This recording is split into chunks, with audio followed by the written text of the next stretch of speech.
It's not quiet. Sorry.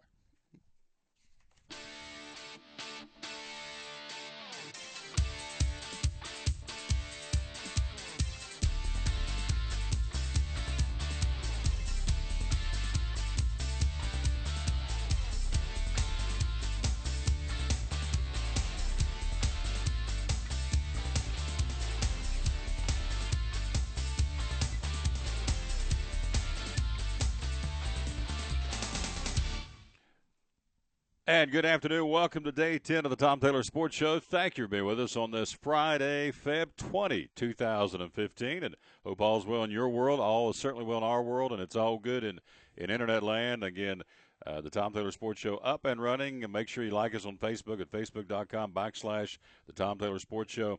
Lots and lots and lots of things to talk about today. It's going to be a busy show. We got comments from Danica Patrick. Ooh-hoo. I watched her comments last night, too, after the post-race. Hello, Horace. How are you? I'm doing good. How are you? Good. Just fine. Got a little chippy, a little dicey last night in the pits. It did. Her and Hamlin. Little fireworks. And I loved it. Oh, yeah. And then Tony Stewart, car owner, got involved a little bit. Did you see the look he gave? Yes. Hamlin? Yeah. Oh, yeah. That was not good.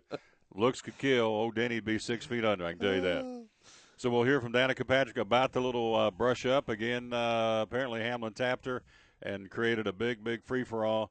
She did make the field. Horace going to run down the field for you here in a moment. Also going to hear from my boy Rowdy. Oh, Kyle Busch, you got it. Did very, very well last night. We're going to hear from him. Also, the crew chief for Junior, Greg Ives, again, had a heck of a run last night. Junior did. He and JJ won the 2 duels. And so we'll hear from crew chief Greg Ives and also Ryan Blaney. Ryan Blaney had a nice run last night. He's going to be into the big show on Sunday, so all those gentlemen will join us. Also on the local scene, we've got Drew Bedard from Bristol Motor Speedway. See what's going on at BMS as we're getting ever so closer every day. It's clicking off, getting closer. Mark Pendleton, the basketball coach at Sullivan South, playing in the championship game later on today. That's being played at the Dyer Dome at Sullivan East. He's going to join us. Also, Bob from Book Lovers Warehouse scheduled to be with us today. And also we have Horace he's my man today. I'm your scapegoat. Let's just put it that way. On this Friday, we have the quiz show brought to you by American Import and Auto Repair and by Vito's on Main Street in Kingsport. And our quiz show scoreboard is 2. Bracken Paving and Asphalt Maintenance scoreboard is 2. Might we have 3 today, do you think, Horace? Are you feeling it? I don't know. You always, when you pick me to be the scapegoat, you always pick hard questions. All right. What did I just do with those? I don't know. You laid them down. What did I do? Gee, maybe I took them. That's not good. What did I do with them? I just had them in my hand. Well, I don't know. It's Friday. So anyway. That's right. You'll find them in a minute. I'll find them anyway. Oh, by the way, I was at Gators yesterday at the barbershop. How'd that go for you? Oh, wait a minute. Oh, yeah. See? Ooh, look at you. Look pretty. And I put the question out, and he didn't answer. So I don't know if it was – I didn't push it any further, but I said, you and Tom, you got something going on under the table. And but he did say he's going to have to make the questions harder. He didn't want to be the only one asking you questions every time you won. So I think I put him on notice. And you kind of shamed him into making them harder. Oh, yeah. So that's nice. That's my friend Horace. That's nice. Yeah, well, look, that number 2 up there is both of them go back to Gator. Yeah. So they do go back to Gator, both on Mondays. That's right. So you're saying those are cream puff questions, what you're telling me. Well, I won't say the cream puff. I think maybe there was something under the table. Maybe you already knew the answers. Mm-hmm. Today's show brought to you by Cherokee Barbershop. I have no further questions, Your Honor. I'm there done. You go. So, no, it's been totally struck Taking a luck. the 5th. There you go. Larry Kaiser, Nationwide Insurance, has the thought for the day. He'll join us. Again, we'll have that for you coming up in a few minutes. Cherokee Barbershop will tell you all about those good folks. Vito's on Main Street in downtown Kingsport. Also, Jim Klein Farmers Insurance, Max Medicine Mart, Bracken Asphalt Maintenance and Paving, and Book Lovers Warehouse in Johnson City.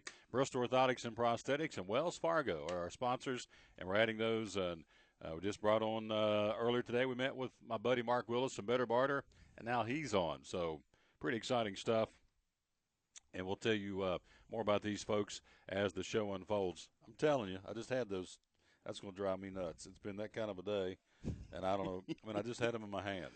That is scary, what I do with them. Is that in your book there? Your little flip book? No. Is it over here? No. All right. We're going to talk Doug Fritz, by the way, coming up in a few minutes, sports writer for the Johnson City Press. He is on the scene. They are playing basketball. Let's run them down for you. Thought I put them in my pocket. Did I put them in here? That's going to drive you nuts. Oh, I'm spastic over here. I am a train wreck waiting to happen today, I'm telling you. Oh, let's see. Let's go AA basketball. Again, the first game, as we speak, is playing for third place for the ladies. Unicoi County and Happy Valley got started at 1 o'clock. Following that, later on today at 2:30, Sullivan East and Unicoi County boys third place game. Then you have the 4 o'clock game, the championship of the girls, Sullivan East and the Elizabeth and Lady Cyclones, the defending state champ. They'll get with it at 4 o'clock, but they are playing. At 5:30, the Elizabeth and Sullivan South boys game at 5:30. And so you've got them at 1, 2:30, 4, and 5:30. So let me run down for you again. Unicoi County girls, Happy Valley girls at 1 o'clock. 2:30, Sullivan East boys, Unicoi County boys at 4 o'clock. The championship game for the ladies in AA, Sullivan East and Elizabethton. Then at 5:30, the championship for the boys game, Elizabethton and Sullivan South. So that's happening all at the Dyer Dome at Sullivan East. Also, basketball. Basketball Jones. Basketball, the Snyder Gym at Daniel Boone. Again, the third place game, 4 o'clock, Cloudland and North Green. And the championship of the girls will be at 7 o'clock tonight, South Green and Hampton. And let's see, for the guys, there's a doubleheader on that end too. So let's go back chronologically and give these to you. 4 o'clock from Daniel Boone, Cloudland's girls, North Green's girls for third place.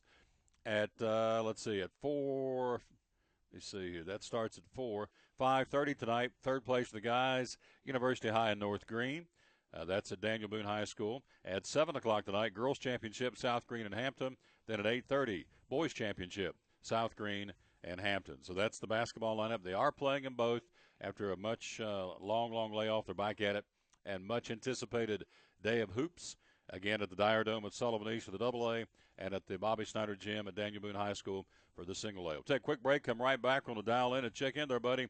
Doug Fritz from the Johnson City Press. He's on location at the Dyer Dome at Sullivan East, and he joins us next on the Tom Taylor Sports Show. Life has its twists and turns. It can take many different shapes. But a good retirement plan changes with your life. And as we talk about what you're putting away and how much you'll need to retire, what was uncertain becomes clear. At Wells Fargo Advisors, we believe conversation leads to financial clarity. Let's start a conversation today.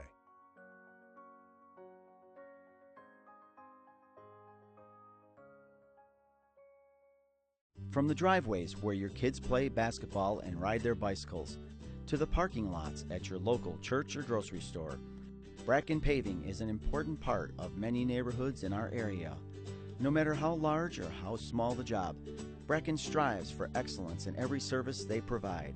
It's a foundation for a strong community. Discover the difference at Bracken Paving and Asphalt Maintenance. Give us a call or visit us online at brackenpaving.com. At FCA, we're touching millions one heart at a time. Since 1954, the Fellowship of Christian Athletes has been putting the heart and soul in sports by challenging athletes and coaches to impact the world for Jesus Christ. As the largest sports ministry in the world, FCA now reaches over 2 million people annually on the professional, college, high school, junior high, and youth levels. Through this shared passion for athletics and faith, lives are changed, one heart at a time. Learn more at fca.org. At Farmers, we make you smarter about your insurance because what you don't know can hurt you. What if you didn't know to update your coverage when adult children move home? Oh, heck no. Or that you could get coverage for identity theft through your homeowner's insurance. And that your valuables can be covered by home insurance even when they're not at home. The more you know, the better you can plan for what's ahead. Talk to Farmers and get smarter about your insurance.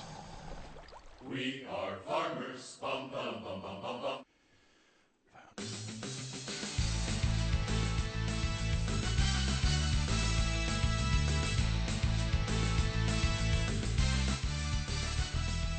Back on the Tom Taylor Sports Show again. You can find us on YouTube now. Just go to YouTube and type in the Tom Taylor Sports Show, and there we be. Also on iTunes as well, up in the right-hand corner. Hit search, and there we be. We are searching for Doug Fritz. We found him. He's at the Dyer Dome at Sullivan East. Good afternoon, sir. How you doing? Doing pretty good. How are you? Just fine. I won't keep you long. I know you're up there covering the games for the Johnson City Press. You were telling me off air, not many people there. It's kind of like watching, what'd you say, a summer game? Is that right? Yeah, it kind of looks like a summer tournament. Of course, it's a third place game, so not quite as much excitement. There might be about 100, 150 people in here right now. Of course, early afternoon, it's a cold day. You expect that. Unicoi County, Happy Valley playing this first game at 1 o'clock. Kind of analyze this second game coming up. Third place boys, Sullivan East, Unicoi County. Who do you like in that game? Sullivan East, Unicoi County boys, it should be a good battle. I mean, if Unicoi County can score, that's the thing. When they score, they're dangerous. So I think that Unicoi County's got a shot there, but I think East would be the favorite going in. That's the third place boys game. Then the championship for the ladies coming up at 4 o'clock this afternoon at Sullivan East. Sullivan East at 20-11 and Elizabethton at 26-0, defending state champ. Does Sullivan East have anything for the Lady Cyclones? Well, they could. I mean, they come out hot and get happy and get the fans behind them, make some three-pointers early. That's what they did the first time that they played over here. And if that happens, it could be a ball game. They're going to have to get that going early and make that happen to have a shot. Watching this first game in front of you, can you tell the guys, or in this case, ladies, been off for a couple of days, a little sluggish? Actually, they maybe their shooting is a little bit, but they're playing hard. They're making some good moves, handling the ball well. It just looks like when you practice for that many months, day in day out, and it doesn't leave you that quick. It comes back to you pretty quick. So I don't see a lot of rust early on here. And then the championship game this afternoon, the Elizabethton boys and the South boys at 5:30. Tell me about that game. What do you think about that one? Well, I think obviously South's the favorite coming in because they've beaten Elizabethton twice, but both games have been really close, and I expect it to be a battle. I think Sullivan South. It's kind of hard. Elizabethton's been playing so well of late at different times. It looks like a different team sometimes. So, I would think I'd have to lean on South to win, but it wouldn't surprise me at all if Elizabethton does. At the Bobby Snyder Gym this evening, you got South Green boys and girls playing the Hampton boys and girls in championships. Who do you like in those championship games, South Green or Hampton?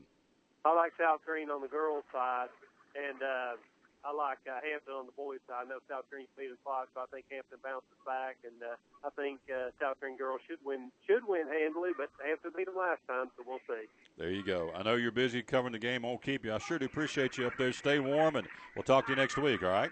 All right, thank you, Tom. I appreciate it. Yes, sir. Good job right there. Again, Doug Fritz from the John City Press.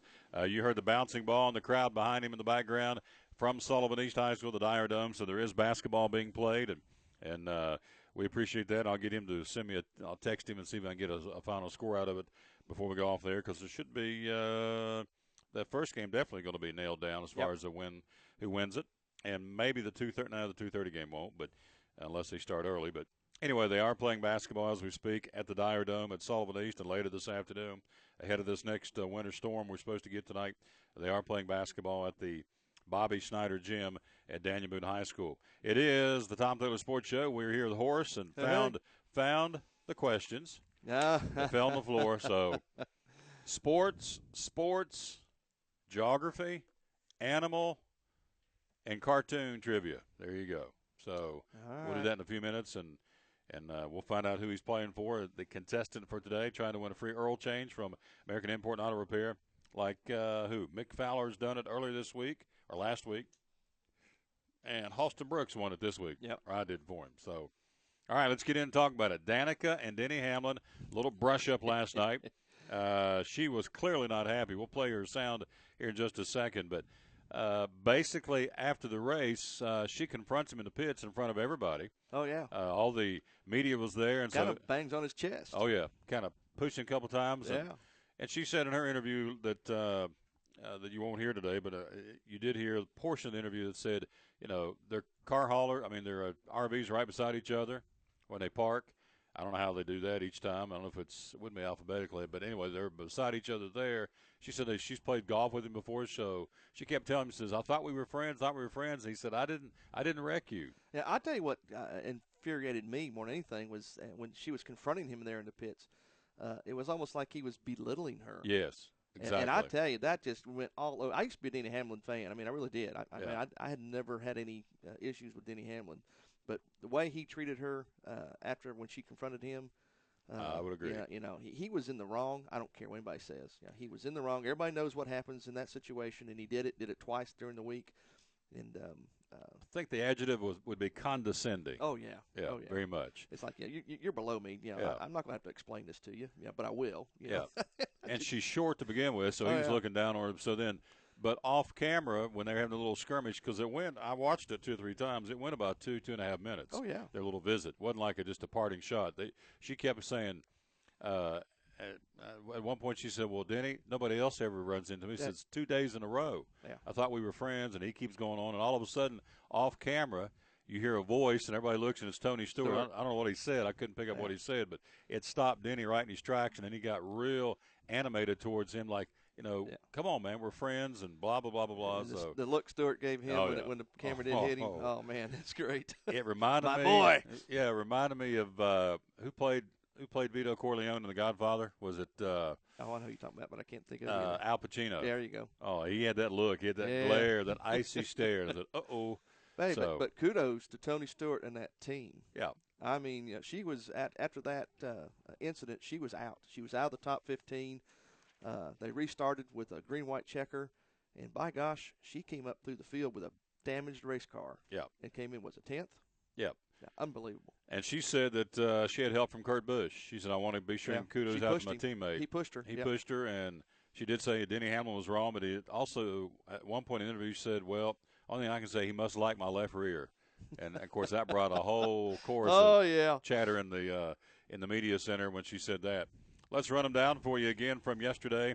And then Horace has got the starting grid for the Daytona 500, the Tom Taylor Sports Show.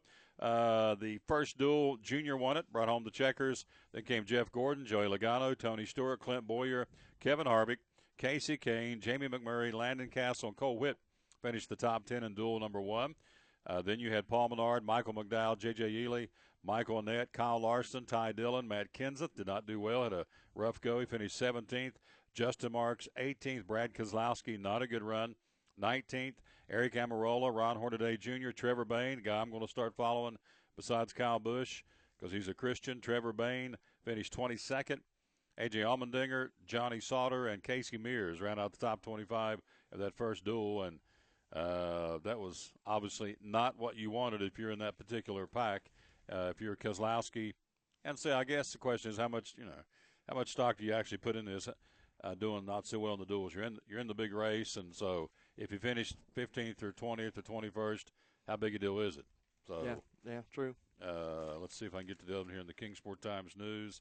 Here's duel number 2. Let me run these down for you. You've got the starting grid for the Daytona 500, which is very important to say the least. Jimmy Johnson, Kyle Busch. Yeah. Rowdy finished 2nd. Carl Edwards 3rd. Greg Biffle 4th. Martin Truex Jr. 5th. Then came Ryan Blaney. We'll hear from him coming up later in the show. Reed Sorensen, Mike Wallace, Justin Allgaier. Danica finished 10th, as you said. Started 15th. Ryan Newman, 11th. Kurt Busch, who gave her help, he finishes behind her. So, by the way, there's a story about Kurt Busch. You've seen that. He is not happy with what happened. He wants to have a retrial. Did you see that? Yeah. Oh, yeah. So, I don't know what that's all about, but I would have left that lion dog, that old sleeping dog lay there. I wouldn't have jacked, but he wants to go back out and revisit this whole thing, and we'll talk about that coming up here in a few minutes. Ryan Newman, we told you, Kurt Busch 12th. David Gillian 13th. David Reagan 14th. Austin Dillon 15th. Ricky Stenhouse Jr. heard from him yesterday, 16th. Then Brian Scott, Denny Hamlin finishing 18th. Michael Waltrip 19th. Bobby Labonte 20th. Then rounding out the second duel, Sam Hornish Jr., Jeb Burton, Alex Bowman, Josh Wise. Burton, Bowman, Wise, and Hornaday Jr. did not make the big race. And so that was how things shook out in the old duels. And we'll see if we can find that story again where Kurt Busch says, I want to appeal, is what he said. I want to appeal the ruling or the hearing. And so having said that, let's run them down. All right, we know who's on the front row. You got Gordon and Johnson. Yep. Before I jump into this real quick, I'm going to go back real quick to the duels, the second duel. Right. And something goes back to what we've been talking about this week. And these racers, are they going to be conservative? Are they not going to be conservative? When Danica got taken out by Denny Hamlin, there was only 4 laps to go. And there was one pack of cars, 16 strong. Nobody, if they just stayed there and done nothing and just ran out the last 3 or 4 laps, everybody in that group was going to make the big show. No questions, and they all knew that. Mm-hmm. But no, they had to push it. They had to push it, And gambled. Oh yeah. And roll the dice. All right. Well, here's the running order for the 500 Sunday. Of course, you just mentioned Gordon and Johnson on the front row. Row 2, Dale Earnhardt Jr. 2-time winner. And Kyle Busch. Yeah. Row 3, Joey Logano. Carl Edwards. Row 4, my man Tony Stewart. Greg Biffle. Row 5, Clint Boyer and Martin Truex Jr. Row 6, Kevin Harvick and Ryan Blaney. Mm-hmm. Row 7, Casey Kane, Reed Sorensen. Row 8, Jamie McMurray and Mike Wallace. Row 9, Landon Castle and Justin Allgaier. How do you say it? Allgaier? Allgaier. There we go. There you go. Row 10, Cole Witt and Danica Patrick made the big show. So she'll start 20th? On the outside of row 10. Yeah, There you go. Row 11, Paul Menard, Ryan Newman. Row 12, Michael McDowell and Kurt Busch. Row 13, J.J. Yaley and David Gillian. Row 14, Michael Annett and David Reagan. Mm-hmm. Row 15, Kyle Larson, Austin Dillon. Row 16, Ty Dillon. That's Austin's brother, is it not? Mm-hmm. And Ricky Stenhouse Jr. Row 17, Eric Amarola and Michael Waltrip. Row 18, Matt Kenseth and Johnny Salter. Yeah. Row 19, Trevor Bayne and Sam Hornish Jr. Row 20, Brad Keselowski. Don't mind seeing him in the back. Wow. He's starting on the 20th row? 20th row. Whoa. And A.J. Allmendinger. 21, Casey Mears and Denny Hamlin. He needs to be back there. Wow. You're off him yeah. now, aren't you? Oh, I am. After what I saw how he treated her, You're sorry. exactly right. That just turned me off. Did not treat her very nicely no, at all. I don't care if he runs for Gibbs or not. Yeah. And row 22, Bobby Labonte by himself. Oh, wait a minute. What's it got nothing to do about Gibbs? Gibbs is a great racing team. I got his stable he's got some great cars. He's got some great team. Everything's great about that program. Mm-hmm. But sorry, I just don't care for Denny anymore. He didn't handle that last night. No, very he well. did not. No, I mean he was talking to her and trying to apologize to her, but again, the tone of voice. He had no apology. That's it. He was in the wrong. He knew he was in the wrong. He was trying to make something out of nothing. I would agree with you. Absolutely. So anyway, that's the starting grid for the Great American Race. The defending champ Junior, who rolls off where third on Sunday. Hang on, I'll go back. I think you said you rolls off third, if I'm not mistaken. Third, Junior. Yeah, he's in row 2 on the inside. Yep. And where's my boy that's going to win this thing? Where's he rolling off Kyle. at? Oh, yeah. Row 2 on the outside. Yeah. By the way, Pete Tackett took a kind of a swipe at me yesterday, kind of hurt my feelings for about 7 seconds. He called him Shrub instead of Kyle Busch. He called him a shrub. Now, why would that be, you suppose? Shrub? Yeah. Instead of a bush, he calls him Shrub. I don't know. Or twig. No, one twig or shrub. So, folks who don't like Kyle Busch, that's what they call him. And so, Pete kind of swiped at me, kind of hurt my feelings for about 7 seconds, but that's okay. It is that it is. Here's your Bible verse for the day. Again, our show is dedicated to the man who hung on the cross for all of us. Out of Acts chapter 2, verses 25 through 27, today's verse is, because I'm at your right hand, you will not be shaken. Whew, that's strong. Therefore, let your heart be glad and your tongue rejoice. Live in hope. I will not abandon you. How about that? You're talking about some meat in 1 or 2 verses, 3 verses. Because I'm at your right hand, you will not be shaken. And then it says, I will not abandon you. Whew. Abandoning by definition is to leave someone, right? Just kind of leave them high and dry, the definition for abandon. So yep. I will not abandon you. Because I'm at your right hand, you will not be shaken. Whew. Therefore, let your heart be glad and your tongue rejoice, which is what you should. Live in hope. I will not abandon you. That's the verse today out of Acts 2, 25, 26, and 27, the verse of the day, because this show is dedicated to the King of Kings. We will take a quick break, or do we want to? Want to jump right here and talk to Danica? You got Danica ready? I can probably have her ready here real quick. Hang on 1 second. Let's hear from the young lady. Again, I'm with Horace. She was not treated very nice in the pits by Denny Hamlin, and so he was very condescending, at least we thought, and we're entitled to our opinion, and you're entitled to disagree with our opinion, but I thought he could have handled things a little bit more of a Southern gentleman type, if you will, but he did not. And let's see what she has to say. Here's Danica Patrick on the Tom Taylor Sports Show. And we now have been joined by Danica Patrick, driver of the number 10 GoDaddy Chevrolet, who earned a 10th place finish in the second duel to earn her way into the Daytona 500. And Danica, a hard-fought finish. Just recap your race tonight. It was all going pretty smooth until 3 to go, 4 to go. I thought that the car was really strong. I felt like made a couple of moves here and there if I got shuffled back to move back into sort of the top into the top 10, maybe a little bit better at times. So it seemed good, racy. Then, I went from there. I'm sure y'all are going to ask questions about it, so I might as well just let you. Okay. We'll go ahead and open for questions for Danica. Please raise your hand, state your name and affiliation, and we'll start up front with Bruce. Bruce Martin, NationalSpeedsportNews.com. Did you feel contact from behind, or did you just feel the car get loose from you, from him taking the arrow off you? It feels like the back gets lifted up and comes around. It didn't feel quite as dramatic on yesterday in practice, but the same sort of thing. Just, yesterday when he went to pull down low, it just pulled my bumper around, and it looked like I tracked down, but it was because my bumper was pulled around and I was loose. And then it spun and wrecked, and we go on to the next car, and then the same thing.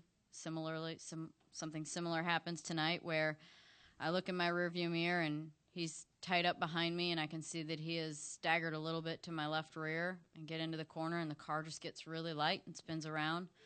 Same thing. When we had a little chat afterwards, he told me my car was too loose. So that was his explanation for why the car spun.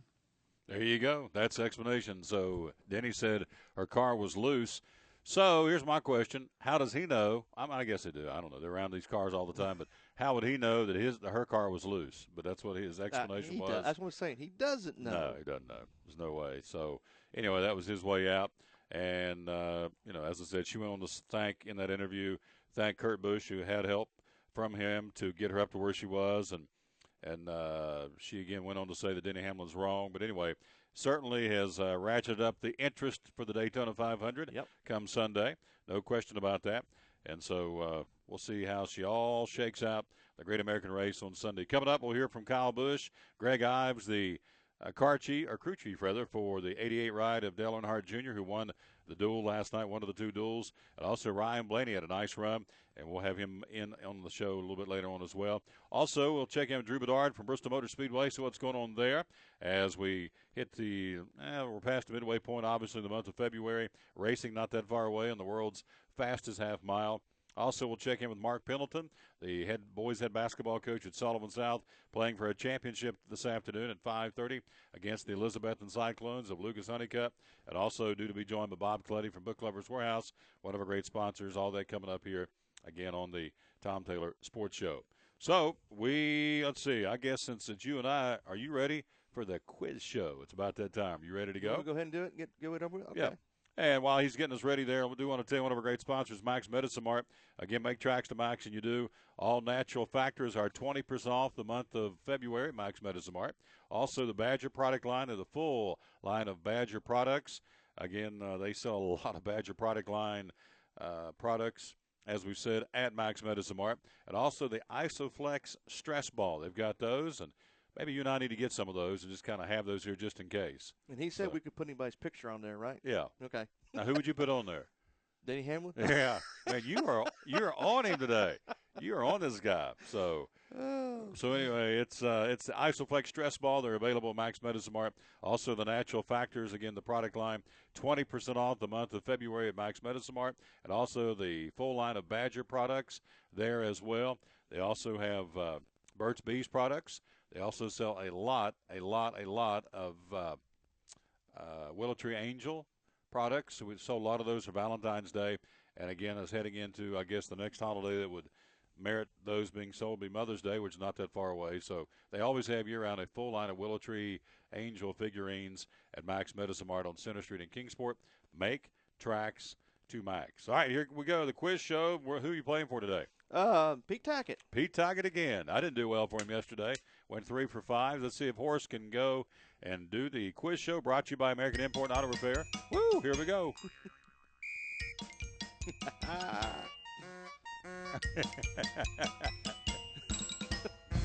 Got to play it again. I love it. Can you play it one more time? Can we play it again? Oh, that's great stuff. I love it. I'll be quiet so we can hear it. That's good. That's great stuff.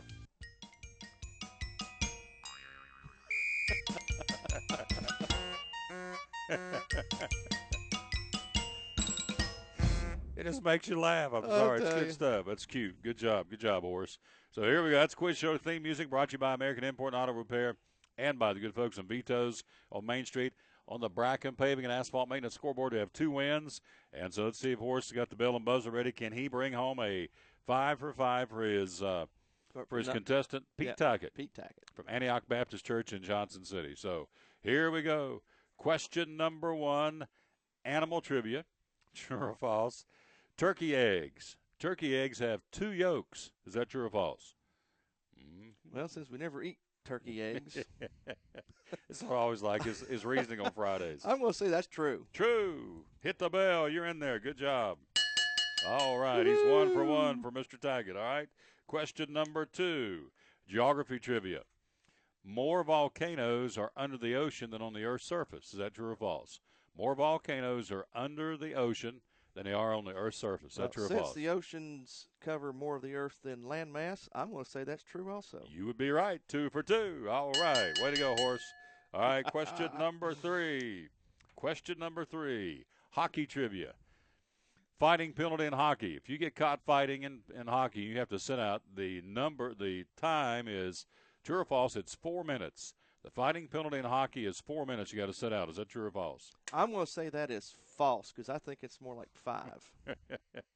Hit the bell. Oh, it is 5 minutes. All Woo-hoo, right. 3 for 3. Somewhere Pete Tackett's going, Horace, Horace, Horace. All right. Question number 4. Cartoon trivia. True or false? Snoopy. You'll like this. Mrs. V. Is she listening today? I don't know. We'll see. All right. She will react to this one. True or false? Snoopy has a sister named Snippy. Is that true or false? I don't think it's Snippy. All right. He has a sister. He's got a bunch of brothers and sisters. But Snippy? Snippy? True or false? I'm going to say that's false. False. Hit the bell, Horace. All right. Okay. He is 4 for 4. All right, here we go. Can he win him an Earl change for Pete Tackett and some free food at Vito's on Main Street in Kingsport? Now I'm pulling for you. Come on, Horace. All right. All right. True or false, snow is white? No, I don't think that's – yeah. I was going to try to make sure you won. So, well, not all snow is white, but most snow is white. Okay. Some is yellow. That's a whole other story. All right, here we go. True or false, the sport of cricket. Sport of cricket. Oh, you would go cricket. True or false, the first cricket game was played between England and France. First cricket game was played between England and France. Pete, if you're out there listening, this is a 50-50 shot. So, I'm going to say true. Is that your final answer? That's my final answer. First cricket game was played between England and France. Is that true or false? I said that's true. That's true. Is that your final answer? You can change if you want to. Oh, you're looking at me. I'm not going to make I'm not making eye contact. I'm not looking at you at all. I say that's true. I'm going to look at my Kyle Busch picture. True. True final answer. Final answer is true. The first cricket game was between England and France. You say true? Yeah. And hit the buzzer. Oh, no. I'm sorry, Pete. It was U.S. and Canada back in 1844, the first cricket game. Cricket? Cricket. U.S. and Canada? That's what it says. This originated over in oh, jeez. We'll check during the break and make sure I'm right, because after I read it, I thought that doesn't make sense, because cricket is played across the Big Blue. 4 for – see, now, doesn't that frustrate you? That's one better than you did yesterday. Oh, that's true. But see, he's kind of squirming in his chair. See, doesn't that make you mad because you could have, but you didn't? I know. I thought, sometimes you do this just to get under my skin.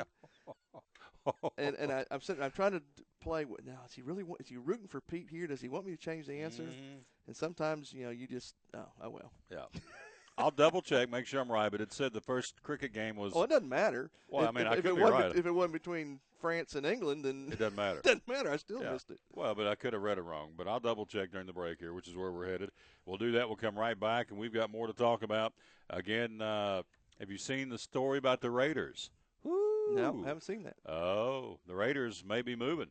Moving? And they may be building a stadium of the Chargers together. Down in San Diego? No, they're going to leave San Diego. So. Oh, so the Chargers are going to bail too. Yes. So it's an interesting story. Interesting. Mm-hmm. We'll have that, and also, let's see, got a couple other stories that we'll kind of clear off the sports desk and tell you all about coming up. We'll be right back. Again, we thank you for being with us. Make sure you like us on Facebook at facebook.com/The Tom Taylor Sports Show. How do you find us again on YouTube and iTunes and Stitcher? iTunes, Stitcher, and YouTube. It makes no difference. Just search The Tom Taylor Sports Show, and voila. 4 for 5. Man, I really wanted you to win because I did too. I never. When you got the hockey one, I thought, we're on, baby. He's going to get this. What, U.S. and Canada. I want to check during the break. But that's still, all I could do. I mean, come on, cricket. That's something that originated overseas, did it not? I don't know. I don't even know what cricket is. I have no clue. Cricket's one of the things. They got some little flat paddle. Yeah. I don't know. I'm just distraught. I wanted you to go 4 for 5. Quick break. We'll be right back. It's the Tom Taylor Sports Show.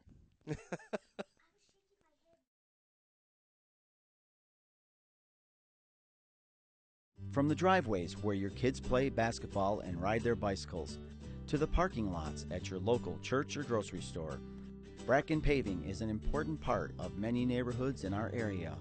No matter how large or how small the job, Bracken strives for excellence in every service they provide. It's a foundation for a strong community. Discover the difference at Bracken Paving and Asphalt Maintenance. Give us a call or visit us online at brackenpaving.com. At Farmers, we make you smarter about your insurance because what you don't know can hurt you. What if you didn't know that home insurance can keep your stuff covered even when it's not at home?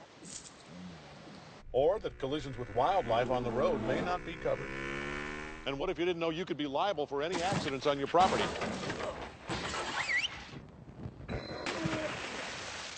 The more you know, the better you can plan for what's ahead. Talk to Farmers and get smarter about your insurance. We are farmers. Bum, ba-dum, bum, bum, bum, bum. At FCA, we're touching millions one heart at a time. Since 1954, the Fellowship of Christian Athletes has been putting the heart and soul in sports by challenging athletes and coaches to impact the world for Jesus Christ. As the largest sports ministry in the world, FCA now reaches over 2 million people annually on the professional, college, high school, junior high, and youth levels. Through this shared passion for athletics and faith, lives are changed, one heart at a time. Learn more at fca.org. Your life is always changing. You never know what shape it will take, or how your financial needs might change. But if we talk about your investments and how they can provide for you and your family, the future becomes clear. At Wells Fargo Advisors, we believe conversation leads to financial clarity. Let's start a conversation today.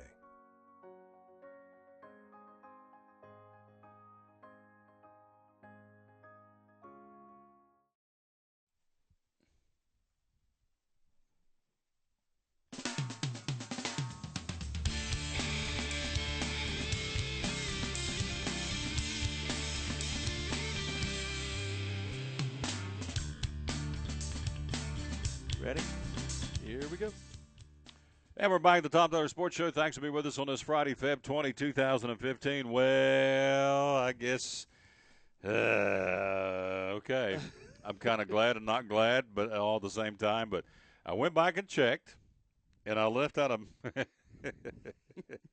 a critical word. It'd be like saying Bristol Speedway, leaving out motor.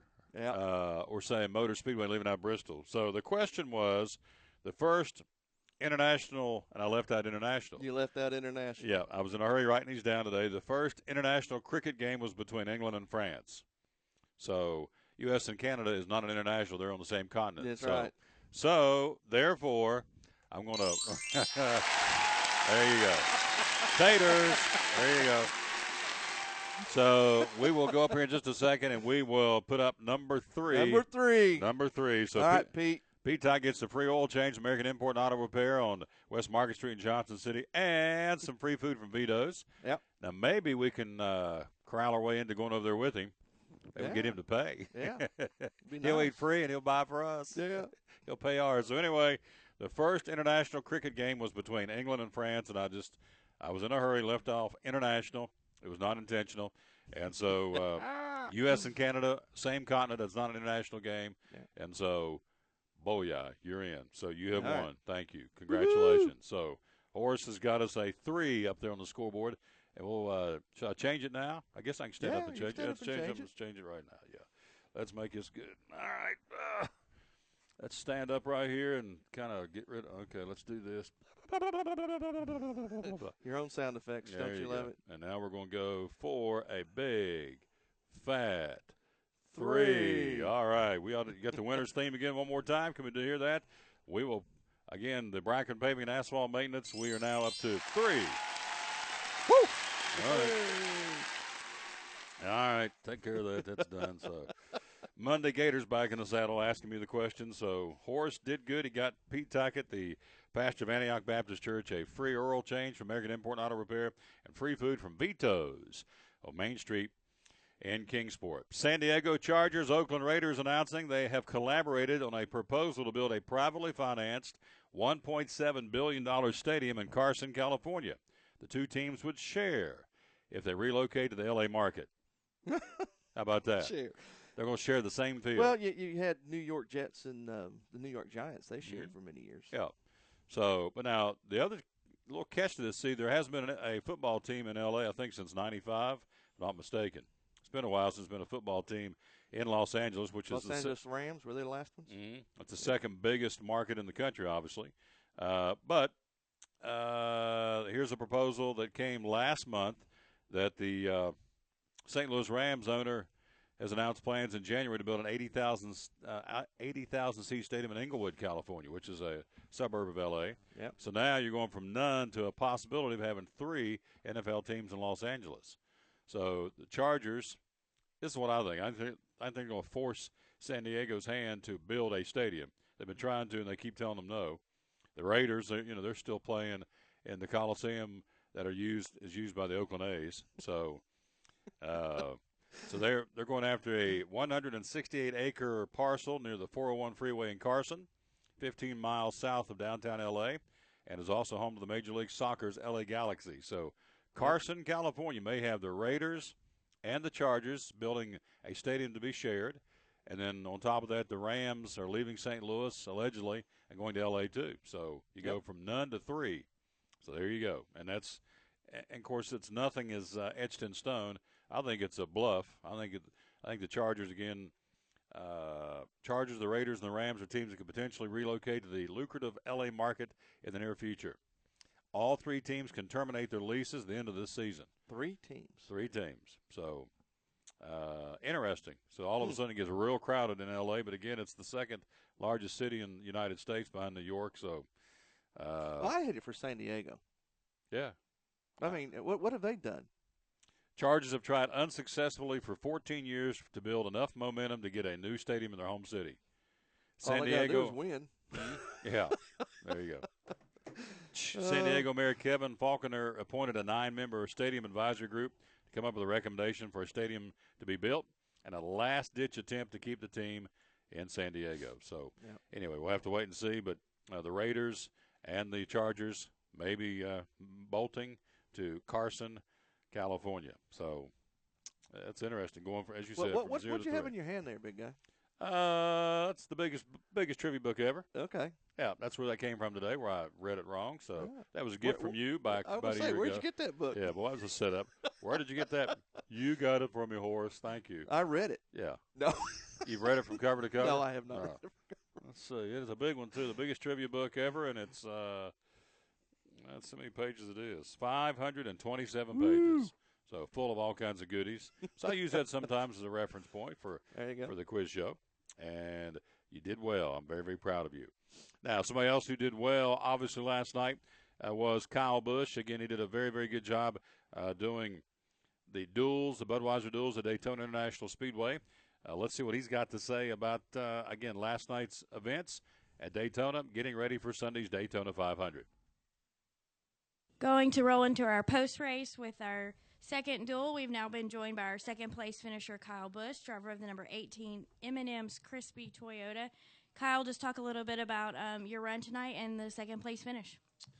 Well, our run was pretty good there, and bringing home a second, that just solidifies our spot for being able to start fourth come Sunday. And the M&M's Camry was good. You know, it was out front for a lot of the early laps, and we led a bit there. And then I think we've might have had a miscalculation on our attack, and that's why I was speeding down pit road. I felt too fast, and it was. I was just following what I was supposed to do, and it was a little off. So no biggie. We had to go to the back. Fortunately, we were able to make our way back to the front with a fast M&M's Camry, and, you know, we got back to, I don't know, I think it was ninth pretty quick. And then from there just kind of tried to pick some more cars off, and eventually, you know, got to restart there on that final restart on the front row, which was nice. But, you know, Carl and myself just weren't going to settle for finishing second. We both wanted to win.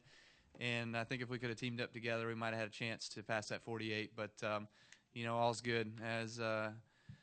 As Cole Trickle's girlfriend would say, we're all egotistical maniacs just turning left. So, you know, we weren't going to settle for anything less.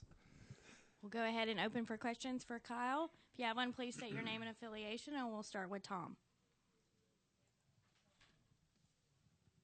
Hi, Kyle. Tom Jensen, FoxSports.com.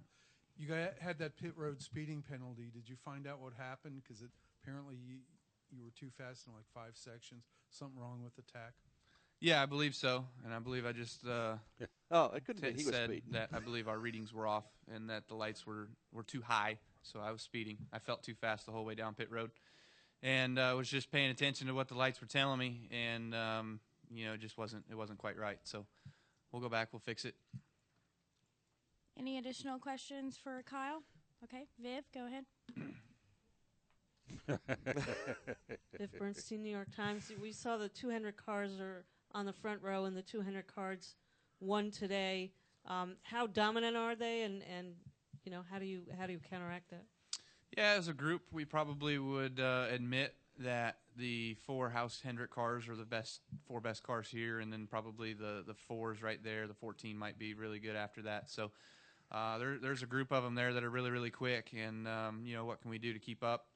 I felt like, and my team would probably agree, that we've built the best stuff we possibly could to come down here with. So we're just a little off, but we would say that we're the next group right behind those 4, 5, or 6 cars. You know, we're, as far as JGR goes, we feel like we're right behind them with speed. So it's going to be hard to beat them, and you got to have everything go your way. You got to have all the right pushers behind you, and get that guy out front, far enough out front that you can make a move on him and make a slingshot move. You better do it fast enough that they can't block you, because any of the runs that we had there with the green-white checker just weren't big enough, and we weren't able to get enough momentum on the 48 to get by him. That's Kyle Busch again in the M&M Crispy's Toyota, or the Crispy M&M's Toyota, and had a good run last night. And, again, he conceded the 4 best cars down there right now are Hendrick, and we think we're the next 4 best, but it remains to be seen. But no question, Hendrick's looking pretty strong on that front row, and then Junior rolling off third. So out of the top 5, you've got, 3 Hendricks, you've got Gordon, you've got Johnson, you got Junior, and then Smoke's right there in row 4. Yep, Smoke's back in there in Stewart Haas Racing, and then, of course, the 4th ride would be Casey Kane, who'll roll off for Hendrick, and we'll see how he does. But clearly 3 of the top 5 drivers starting Sunday will be coming out of the Hendrick camp, and that's, as Kyle Busch said, that's pretty strong, and it is. And so that'll be going on again Sunday, the Great American Race. Of course, they got racing there today and tomorrow.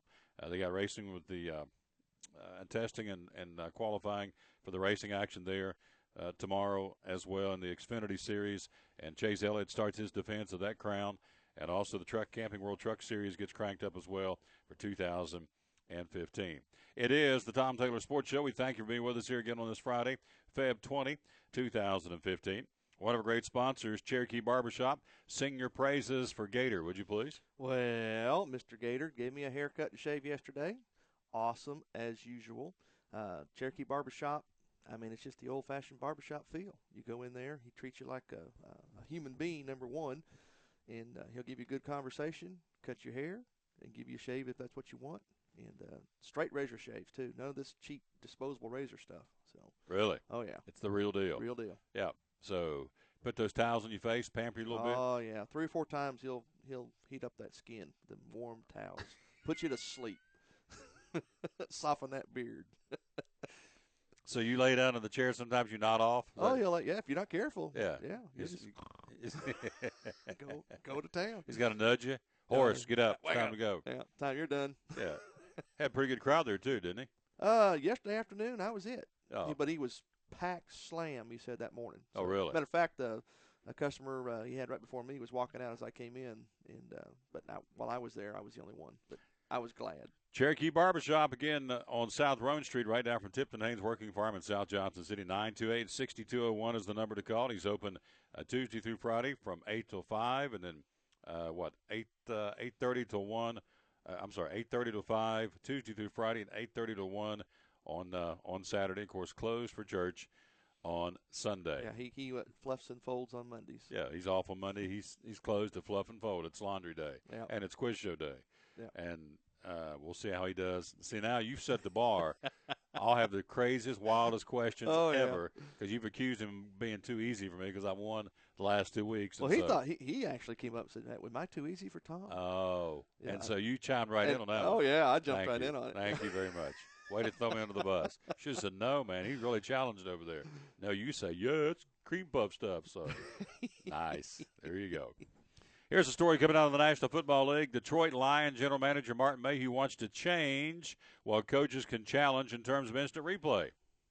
Wants to keep the replay rules the same, but at a stipulation if a official throws a flag during the game, that play and the penalty can then be challenged by a coach. And the penalty. And the penalty. His proposal also states that if no flag is thrown, that play can't be challenged for a potential penalty. So, he says you may have a questionable call during the game, but if it's not called a penalty, then you can't challenge it. You don't want to have all of a sudden a quarterback throwing a 70-yard bomb for a touchdown late in the game or something, and then you challenge it and say, well, somebody was out there holding. You don't want that. So, well, it's getting to the point where they're going to take the human element completely out of the ball game. Yep. For years and years and years, they played without instant replay. You went by what happened on the field. If a ref didn't see a call, he missed a call. If he saw the call and he called it and it turned out to be not necessarily right, doesn't make a difference. That's the human element as part of the game. Everybody's lived with it for so many years, and now they're going to take it all out. Using Detroit's playoff loss to the Cowboys as an example, Yep. Much of the talk after that game centered on the picked-up flag for pass interference on a critical play for the Lions, forcing the team into a fourth down instead of getting a first down had the penalty been called. So he says, again, that they need to go back and change it. And that wouldn't have changed the outcome of that ball game. Mayhew wants to keep the replay rules the same, but add a stipulation that if an official throws a flag during the game, that play and the penalty can then be challenged by a coach. Also states if no flag is thrown, that play can't be challenged for a potential penalty. Yeah. So, well, you see what they're not saying, too, about that particular play was the flag was thrown. Mm-hmm. One official said, yeah, there was pass interference. Mm-hmm. They huddled together, and they picked up the flag. That's the human element. That's the part. If they did what they were supposed to do. Yeah. So, I mean, there you go. Right or wrong, I mean, that's just it. I mean, oh, well. Yeah. So I think you're exactly right. They want to take the human element out of the game as much as possible. So we'll see. Again, it's the Tom Taylor Sports Show. Again, our thought for the day. We have one again brought to you by Larry Kaiser, Nationwide Insurance. And again, very simple. The thought for the day is oh no, I got one over here. Wait a minute. It's even better than this one. Mm-hmm. Got this one today from my buddy Mark Willis from Better Barter. I want to give him proper credit. Can I read this to you? Go right ahead. All right. It's over here because I wrote this down. I was, man, this is good. Can you read your own writing? No, I scribbled quick. Unforgiveness is like drinking poison, waiting for the other person to die. Ooh. How about that? That's deep, too. Unforgiveness is like drinking poison, waiting for the other person to die.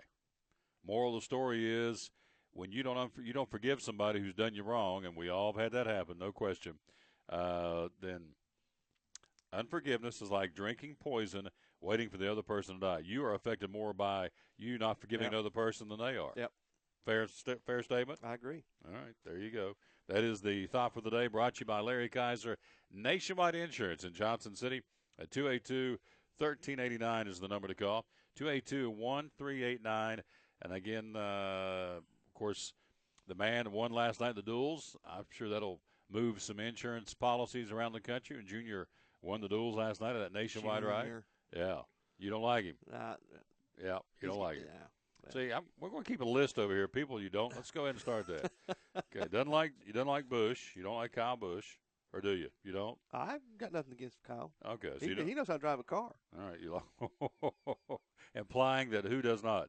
Junior. All right. The Junior has the best equipment out there. Yeah, has he won a few races and a couple big ones? Yeah, he has. I think one of them was given to him.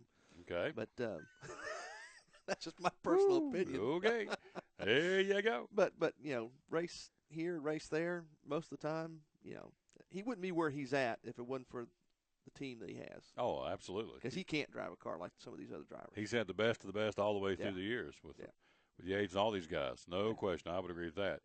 But and this is I would think, is kind of his last go round. I mean, age-wise and just the fact that he's getting up in years and Hendrick's got the very best out there right now as far as equipment, it would appear, simply based on what's going on starting the Daytona on Sunday. But 3 of the top 5 cars are coming out of the Hendrick camp. So anyway, he doesn't like Junior, and I doesn't like Hamlin because of how he treated Danica. So I got an X list going over here. You're going to keep a list? Oh, absolutely. All right. Junior and Hamlin. So, and you do like Smoke. Who else do you like? I like Edwards. Okay, let's go ahead. And I liked his new ride last night. Yeah. I like that copper orange color. That's what I painted my first car. The Aris Toyota? That you talking about Edwards? Yeah. Your first car you painted copper color? Yeah, metallic copper. Yeah, buddy. Boy. It was awesome. And what might be the car that what kind of car? I had a 1972 Buick Skylark 2-door with a 350 4-barrel. Oh, really? Oh, yeah. Flat go? Flat go. Chick magnet? Yes. Big old bench seat with an 8-track tape player. Oh, got 8-track going on there. Yeah. And and back then, since with no center console, nothing in between, just one flat bench seat. Oh, yeah. I'd take them corners and kind of, just slide them right on over. You mean the females? The females. Back in the day. Back in the day. This is pre-Mrs. V, right? Oh, way pre-Mrs. V. Gotcha. All right, so nice. That's good stuff. So a Buick Skylark, is that right? Yeah. And I'm going to tell them myself. Yeah. I had 3 8-tracks. 3 8-tracks. Had Eagles Hotel California. Eagles Hotel California. Commodores. The Commodores. I can't remember the name of the album, but the Commodores. These were No. The Eagles and Commodores were me. All right. And Barry Manilow. Barry Manilow. Oh, yeah. The chicks loved him. The chicks like Barry Manilow? Oh, yeah. I'd throw that in there. Yeah, back in the mid-'70s? Yeah. A Buick Skylark tooling down the highway with Horace and his lady. The date of the week. Date of the week. All right, the date of the week. There you go. There we go. Jamming to Barry Manilow. I wasn't jamming. Are you kidding? She was. They were. No. Barry Manilow wasn't used for jamming. Okay. Well, because the only one I can think of is Copacabana, which that's not really a mushy song. All right. Did he do one called "I Write the Songs, You Are the Memory" or something? Oh yeah. All right. What other one do you? If you heard it all the time, what other song did you? Well, I forgot. I mean, you're talking. Gotcha. 40 years ago. Gotcha. 30, 40 years ago. Oh, it's going to be good. That phone right over there is going to light up like a Christmas tree just momentarily. Let's see. From Mrs. V. Oh, yeah. Horace's better half. If it hasn't, it will. Barry Manilow, the Commodores, and the Eagles. And so the date music was always Barry Manilow. Yeah. Gotcha. Now, was that the ladies' choice or your choice? You just knew? I knew. Hey, it worked every time. Spit on that your finger, reach back in and clean off the head of the 8-track deck, slide it in there, and baby, it's on. Worked every time. Copper color. What color was the interior of this? It's brown. This love ride. And it had a black vinyl top. What kind of wheels? You have like Krager mags or anything? No. Kelly Supercharger tires. And I went and got me a cherry bomb muffler. Yeah, boy. The love wagon. Oh, baby. Gotcha. Buick Skylark. I have a picture of that car somewhere. I got to go find it. You got to go find it. It's been a while since I've seen it, but I got to find that picture. It's your homework assignment by Monday. We got to have a picture so we can show to our folks the Love Machine with Barry Manilow. I write the song. See, I'm going to go find his music this weekend. Oh, this is good stuff. We'll take a quick break at the top of the hour. We'll be right back. We'll be joined by Drew Bedard from Bristol Motor Speedway. We're transitioning from the Love Wagon to Bristol Motor Speedway. We'll do that coming up next on the Tom Taylor Sports Show. At FCA, we're touching millions one heart at a time. Since 1954, the Fellowship of Christian Athletes has been putting the heart and soul in sports by challenging athletes and coaches to impact the world for Jesus Christ. As the largest sports ministry in the world, FCA now reaches over 2 million people annually on the professional, college, high school, junior high, and youth levels. Through this shared passion for athletics and faith, lives are changed, one heart at a time. Learn more at fca.org. At Farmers, we make you smarter about insurance because what you don't know can hurt you. What if you didn't know that it's smart to replace washing machine hoses every 5 years? What if you didn't know that you might need extra coverage for more expensive items? And what if you didn't know that teen drivers are 4 times more likely to get into an accident? So, the more you know, the better you can plan for what's ahead. Talk to Farmers and get smarter about your insurance. We are farmers. Bum, ba-dum, bum, bum, bum, bum. Your life is always changing. You never know what shape it will take, or how your financial needs might change. But if we talk about your investments and how they can provide for you and your family, the future becomes clear. At Wells Fargo Advisors, we believe conversation leads to financial clarity. Let's start a conversation today.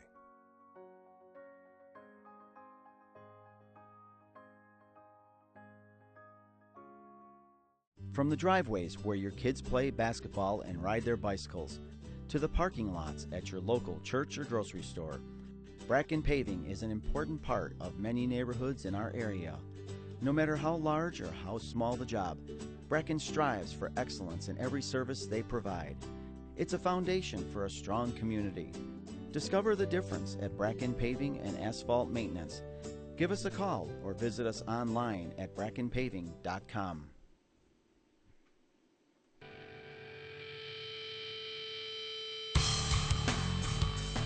Oh, that ain't it. It's all right. He's nervous. Let me tell you what. He hit the wrong show theme. There's a reason for that.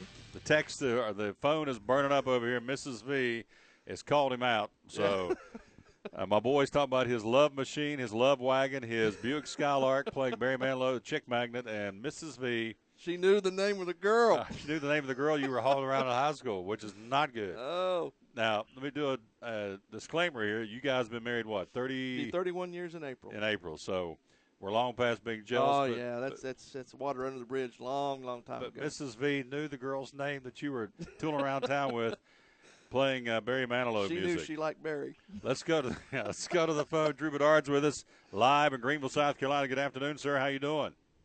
Good, guys. How are you? I'm doing good. Now, Horace, right before we called you, informed us when he was dating, his Chick Magnet car was a Buick Skylark, and he played Barry Manilow, and the ladies went gaga when he played Barry Manilow.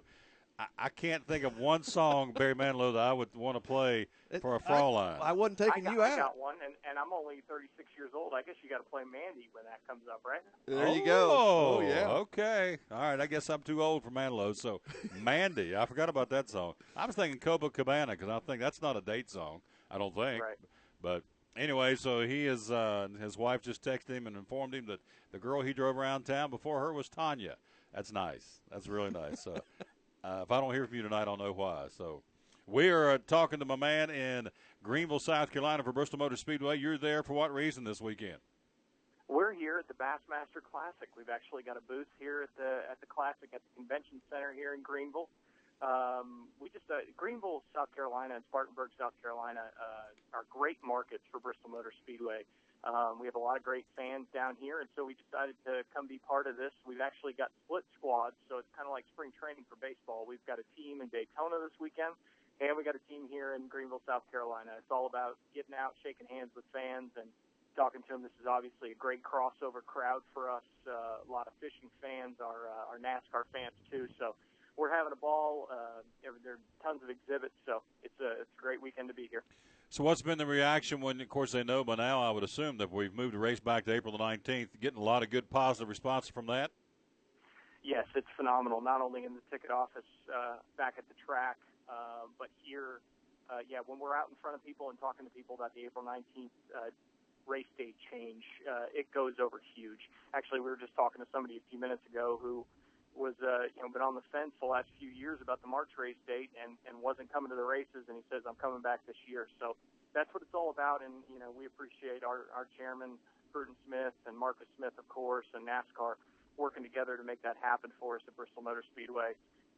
It's just been huge. Our ticket sales are looking very good right now for April. We're very encouraged.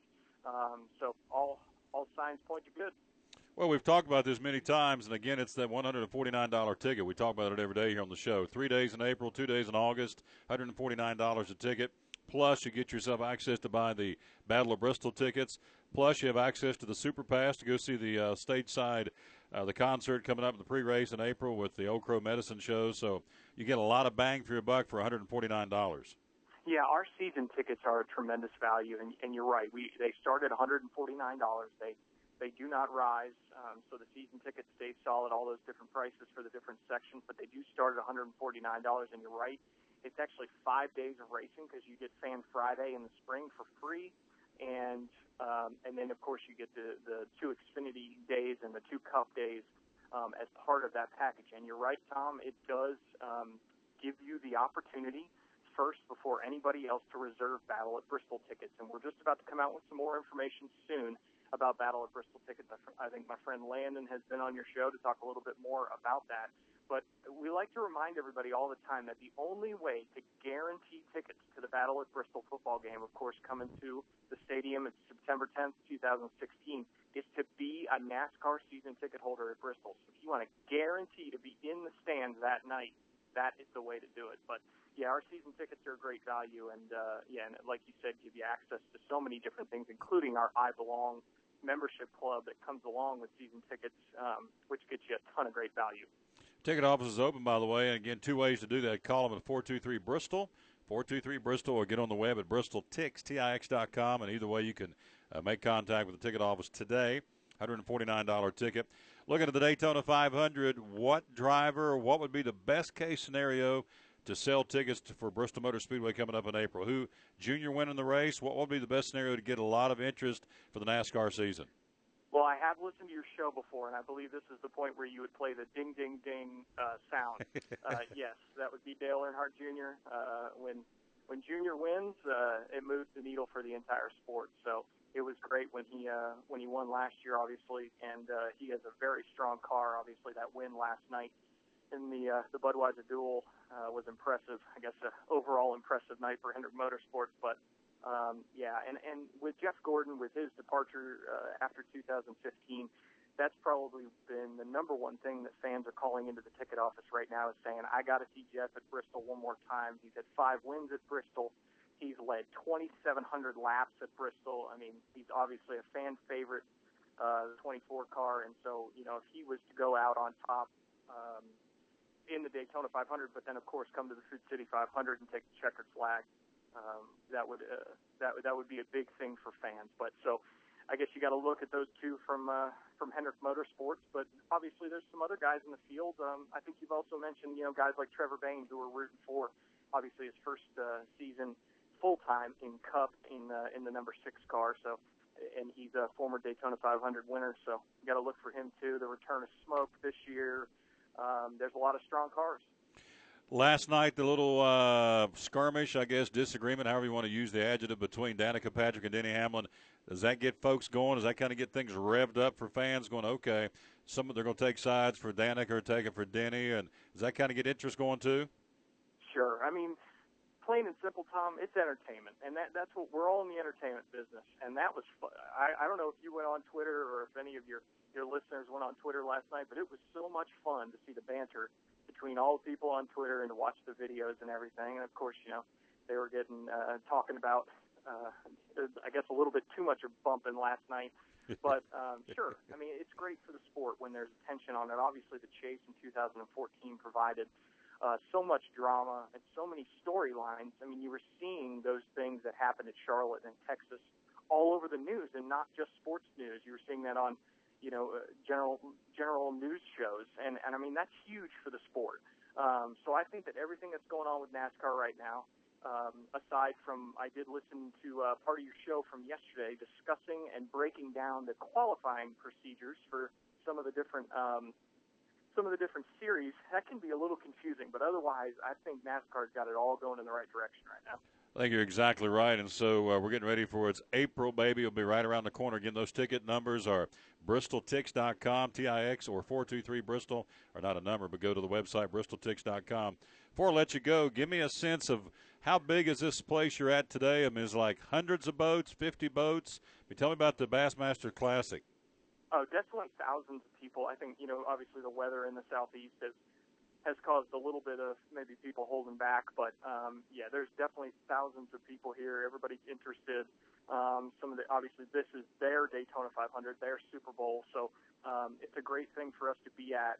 We've run into so many people that actually buy tickets to Bristol or have wanted to buy tickets to Bristol, so it's really cool to see kind of the reaction from the crowd to see a booth like Bristol Motor Speedway here at the Bassmaster Classic. So we're having a lot of fun, and we look forward to shaking everybody's hand here and in Daytona this weekend, and then getting ramped up for April 17th through the 19th. We couldn't be more excited about our race day change and everything that's leading up to the Fruit City 500. Without a map in front of me, I would think geographically the Greenville-Spartanburg market, Bristol's probably the closest NASCAR city to Greenville-Spartanburg. Would that be a fair statement? Yeah, Charlotte is right around the corner, and a lot of fans from here go to Charlotte Motor Speedway as well. But yeah, it's actually one of our strongest markets, and we have a ton of fans down here, which is great to see. It's just a quick 2-hour drive up 26, and then you can drop right into the stadium. So it really has been a wonderful reaction to see everybody kind of smiling and shaking our hand. We've actually got the trophy. The trophy that was featured in the movie Talladega Nights is something we have on display at the Bruton Smith Building at Bristol Motor Speedway. Well, we brought it with us this year, and that's always a big hit, is to bring an actual Bristol trophy anywhere that we go, and everybody loves to take pictures with it, and obviously telling the story about the trophy that was featured in Talladega Nights is always brings a smile to people's faces. Neat stuff. Great report. I know you get back to shaking hands and kissing babies and pressing flesh. Great report. And, hey, we'll talk to you next week, all right? Be careful coming back. Okay, thanks, Tom. Yep, great job again. Drew Bedard again from Bristol Motor Speedway at the Bassmasters Classic. Now, you have a boat. You'd have your eyes in the back of your head. You'd want to be down there for that, wouldn't you? Yeah, I'm jealous. Yeah, I know. That's what you told him this morning, that I'm jealous. And so it's just rows and rows of boats. Is that what it is? Almost like a car show, except for the boat show? Well, the only boats that are there are the ones that are competing. So you've got your contestants. Not just anybody can just show up. You've got to be invited to be in the Classic. So cool stuff. Yep. All right. Bassmaster Classic. Down there selling tickets and shaking hands. One of the big markets for Bristol Motor Speedway, the Greenville-Spartanburg market. Quick break. We'll be right back. We'll check in with head coach Mark Pendleton of the Sullivan South Rebels. Also, Major League Baseball making some changes for the 2015 season in an effort to speed up the game. So a lot of folks saying it's too slow. Everything's go, go, go, go, go, go, go. So now they're going to try and speed up the Major League Baseball season 2015. Also, straight ahead, we'll hear from Greg Ives, crew chief for Dale Earnhardt Jr., and also Ryan Blaney. We'll hear from him as they, again, of course, they won one of the duels last night with the 88 team, and Greg Ives, the new crew chief. We'll hear from him. And also Ryan Blaney had a good run, and he'll start in a strong spot coming up for Sunday's Daytona 500. We'll take a quick break. We'll be right back. We thank you for being with us. Again, be sure and make sure you like us on Facebook at facebook.com/The Tom Taylor Sports Show. Again, tell us how you can find us on YouTube, iTunes, Stitcher, and Livestream. Well, if you're listening to us right now, you're on livestream.com. Of course, we're on live every day from 1 to 3 at livestream.com. Also, you can go to Stitcher.com if you're on a PC, or if you want to download the Stitcher app to your smartphone, and, of course, search the Tom Taylor Sports Show, and our podcast will be up, and you can bring in the podcast and listen to them at your leisure. Same thing goes for iTunes. Just go up to the right-hand search bar, type in Tom Taylor Sports Show. Podcast will come right up. Pick the one you want to listen to or download and have at it. And, of course, YouTube. If you can't watch us right now, you can go back and watch the show later. So at any time. Yeah, Drew was telling me this morning driving to Greenville-Spartanburg, he was listening to yesterday's show on the podcast. You got it. Which is awesome. So quick break. We'll be right back. Also, as we said, coming up, Greg Ives will try and squeeze in Junior. We got a part of an interview that we want to try and squeeze in for you before the show's over. And also, again, Ryan Blaney and also Bob from Book Lovers Warehouse in Johnson City. Again, coming up next, Mark Pendleton, the head basketball coach at Sullivan South, playing for a championship tonight. It'll be the Rebel guys against the Cyclone guys, and we'll learn what he's got to say about that game coming up next on the Tom Taylor Sports Show. At FCA, we're touching millions one heart at a time. Since 1954, the Fellowship of Christian Athletes has been putting the heart and soul in sports by challenging athletes and coaches to impact the world for Jesus Christ. As the largest sports ministry in the world, FCA now reaches over 2 million people annually on the professional, college, high school, junior high, and youth levels. Through this shared passion for athletics and faith, lives are changed, one heart at a time. Learn more at fca.org. At Farmers, we make you smarter about insurance because what you don't know can hurt you. What if you didn't know that it's smart to replace washing machine hoses every 5 years? What if you didn't know that you might need extra coverage for more expensive items? And what if you didn't know that teen drivers are 4 times more likely to get into an accident? So, the more you know, the better you can plan for what's ahead. Talk to Farmers and get smarter about your insurance. We are farmers. Bum, ba-dum, bum, bum, bum, bum. Your life is always changing. You never know what shape it will take, or how your financial needs might change. But if we talk about your investments and how they can provide for you and your family, the future becomes clear. At Wells Fargo Advisors, we believe conversation leads to financial clarity. Let's start a conversation today.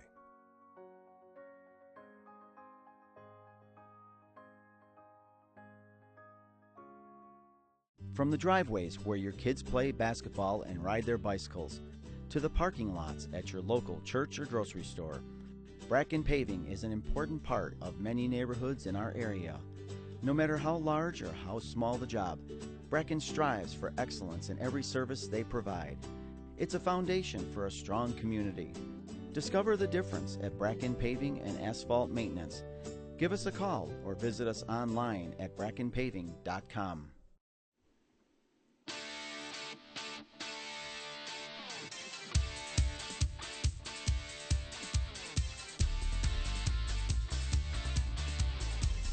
Back on the Tom Taylor Sports Show. Thanks for being with us in the second hour, of course, and we thank you for being with us. And you can check us out again on YouTube.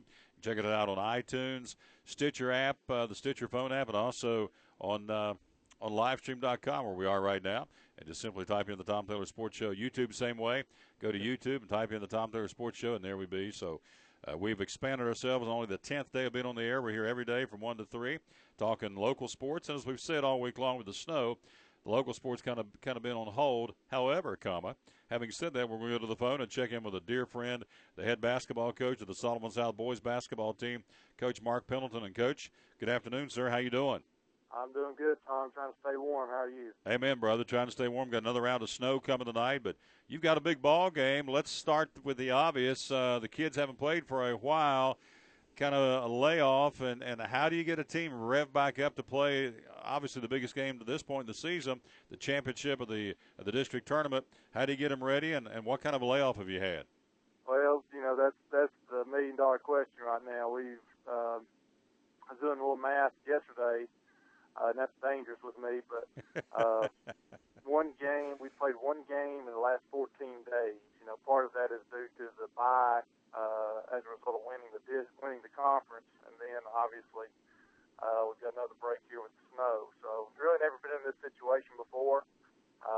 Luckily, we've got 6 seniors, and I'm hopeful that they're mature enough to handle this and understand what's at stake today.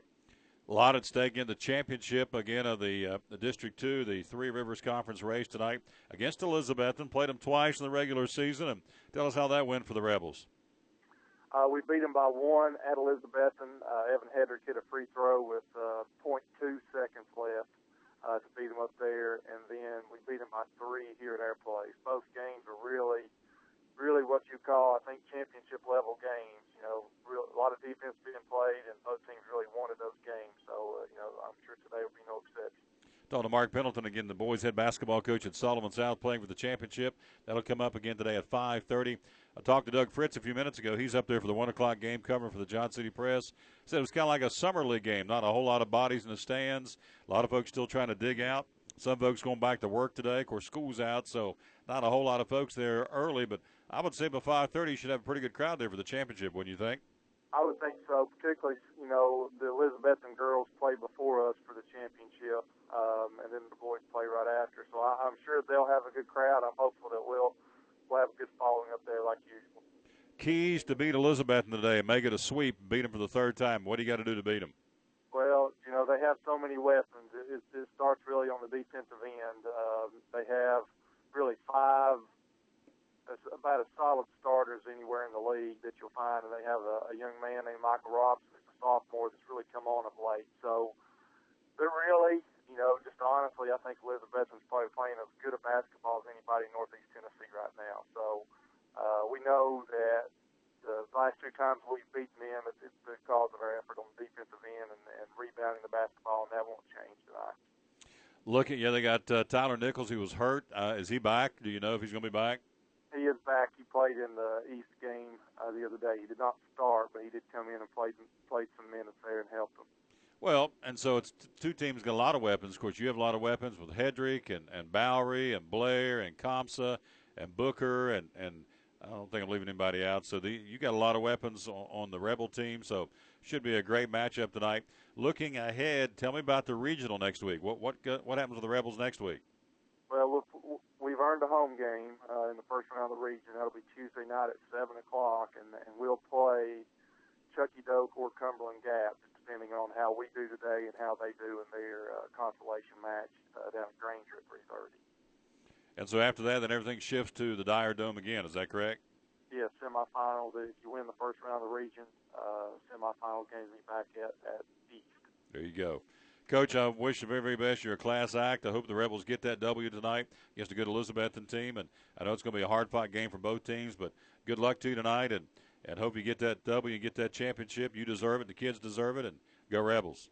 Thanks, Tom. Go Rebels. Yep, good man right there. Again, appreciate him very much. The head basketball coach of the Sullivan South boys team, the Rebels, and that's not taking anything away from Lucas Honeycutt and Elizabethton, but let's face it, I did the Rebels games for 6 years, and so got a little personal thing going there because I think the world of Mark Pendleton. He is a class act, is a good Christian man, good Christian father, and he teaches those guys more about basketball, or more than just basketball. He teaches them about life, and so good luck to he and the Rebels this afternoon later on at 5:30 against the very, very good Elizabethton Cyclone team.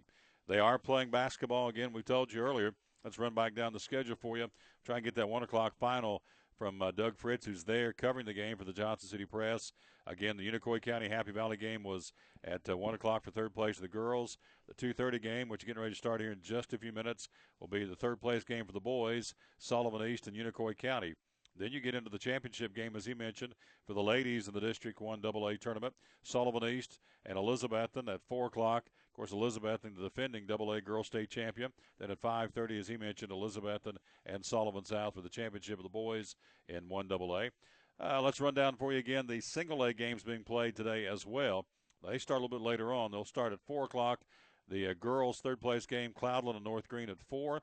Then at 5:30, the boys' third-place game, University High and North Green. Then you have back-to-back championship games of the same schools. At 7 o'clock, the ladies' championship, South Green ranked 5th in the state, and the Hampton Lady Bulldogs at 7. And then at 8:30 tonight, the South Green guys and the 6th-ranked Hampton Bulldogs on the boys' side. That'll be at 8:30 tonight. All that happening again at the Bobby Snyder Gym on the campus of Daniel Boone High School. So there are basketball games being played. Of course, AAA got done, and they don't start till Monday and Tuesday of next week, the AAA boys and girls in the great state of Tennessee. Major League Baseball implementing a significant pace of play rule changes for the 2015 season. How about that? Rules include mandating and managers stay in the dugout during replay challenges. So they usually go out there and they argue and they throw and kick and stomp and spit. That's part of the game. Stay in the dugout during replay challenges. See, they're taking it all out. I mean, hitters have to keep at least 1 foot in the batter's box during at-bats. Now you can't back out of the box. I agree with that because they just go out there and they back off. They adjust their gloves every time. Scratch the nose, scratch here, scratch there, spit. Yeah. You get in there and hit the ball. There you go. Also, a prompt return to play after TV commercial breaks and timed out pitching changes. Now, all this is because the average game has ballooned, I should say, for 3 hours and 2 minutes in 2014, up from 2.5 hours back in 1981. You know what? That's baseball. And if you go to watch a baseball game, you're prepared to stay there 3 hours. Yeah. I mean, that's all part of the game. Now, that about the players backing out, yeah, that's stall. That's just stalling. Mm-hmm. So, but Players who violate these rules will receive a warning. Flagrant violators subject to a series of fines up to $500. Ouch. So, and they understand this may take a couple of games or whatever to get guys change their habits, but ultimately they're going to get fined and fined $500 a game. Of course, some of those guys is chump change, but you do take somebody. Now Jeter's not playing anymore, of course, but if he was in there, he's making millions. Mm-hmm. You know, maybe thousands upon thousands a game. You think a $500 fine per game is going to, you know, he'd laugh at that. Now, here's a couple of more changes in Major League Baseball. They're going to have 2 timers on or near the scoreboard. I guess these are actually not not people timers, but I'm assuming digital timers. Right. 2 timers on or near the scoreboard and another one on the facade behind home plate near the press box will be used in every Major League ballpark to help quicken the pace. For each half-inning break, teams will have either 2 minutes, 25 seconds for a local telecast or 2 minutes and 45 seconds for a national telecast from the time the commercial break begins until the first pitch should be thrown to the next batter, who should be in the batter's box with no fewer than 20 seconds remaining on that timer. Now, I wonder if they negotiated this with the television rights people. Oh, so I mean, they're the ones paying for the games. Bingo. So what this tells me is TV's driving, which we knew, but TV's driving baseball. Well, I don't know if they're driving it or not. If you got a set time limit. I mean, what if they want to run 3.5 minutes worth of commercials? For each half-inning break, teams will have either 2:25 for local or 2:45 for national telecast. From the time the commercial break begins, boom, you hit the commercial. You have 2 minutes and 25 seconds until the first pitch should be thrown to the next batter. That means you got to run out on the field.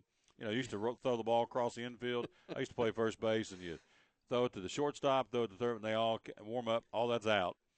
Should be thrown to the next, or it's going to be very fast if they do it. Should be thrown to the next batter. Let's see. Let me say it again. From the time the commercial break starts, TV running the show, the commercial break begins until the first pitch should be thrown to the next batter, who should be in the batter's box with no fewer than 20 seconds remaining on that timer.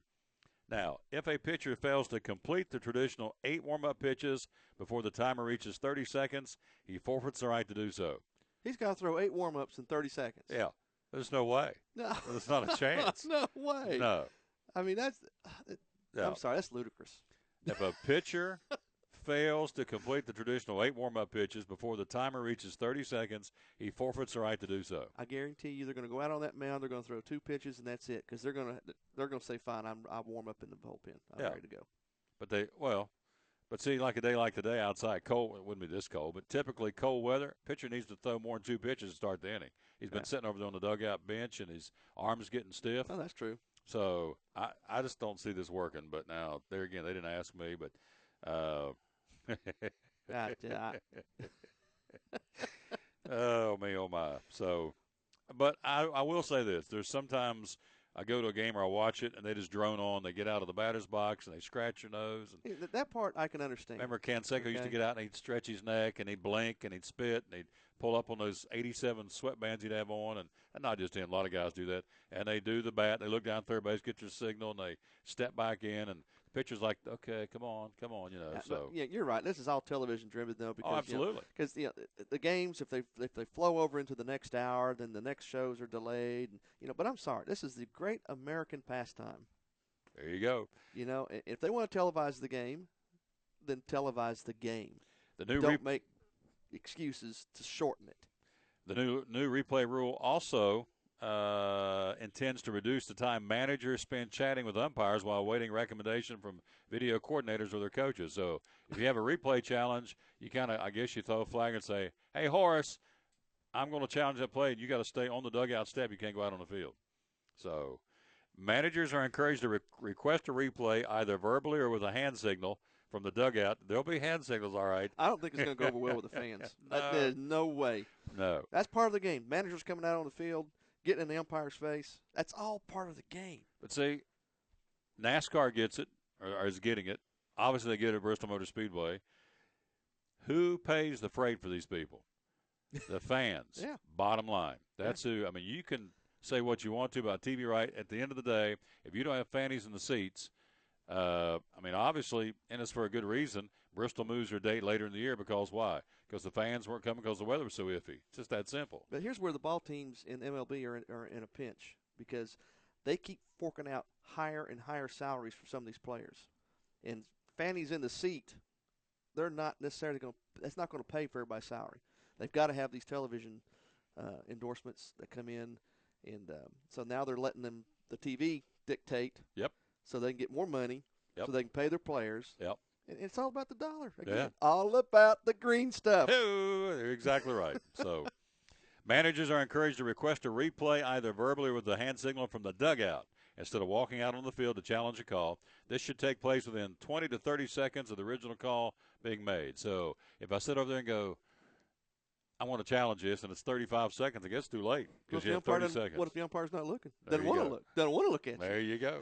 He knows I'm over there steaming on that dugout step, and he looks the other way. So anyway, whole point of all this is to speed up the game of baseball, Major League Baseball we're talking about, and I think it has all kinds of issues that's going to be happening with this this whole new format. So we'll see, but it starts in spring training when those games start coming up in a couple of weeks. Quick break. We'll be right back. We're scheduled to be joined by Bob from Book Lovers Warehouse in Johnson City. He's due to join us coming up next, and we'll move on here to the Tom Taylor Sports Show again on this Friday, Feb 20. We thank you for being with us. Life has its twists and turns. It can take many different shapes. But a good retirement plan changes with your life. And as we talk about what you're putting away and how much you'll need to retire, what was uncertain becomes clear. At Wells Fargo Advisors, we believe conversation leads to financial clarity. Let's start a conversation today.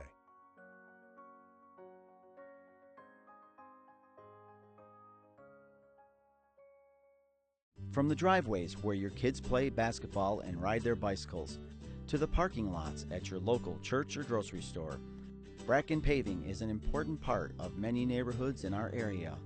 No matter how large or how small the job, Bracken strives for excellence in every service they provide.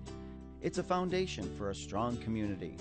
Discover the difference at Bracken Paving and Asphalt Maintenance. Give us a call or visit us online at brackenpaving.com. At FCA, we're touching millions one heart at a time.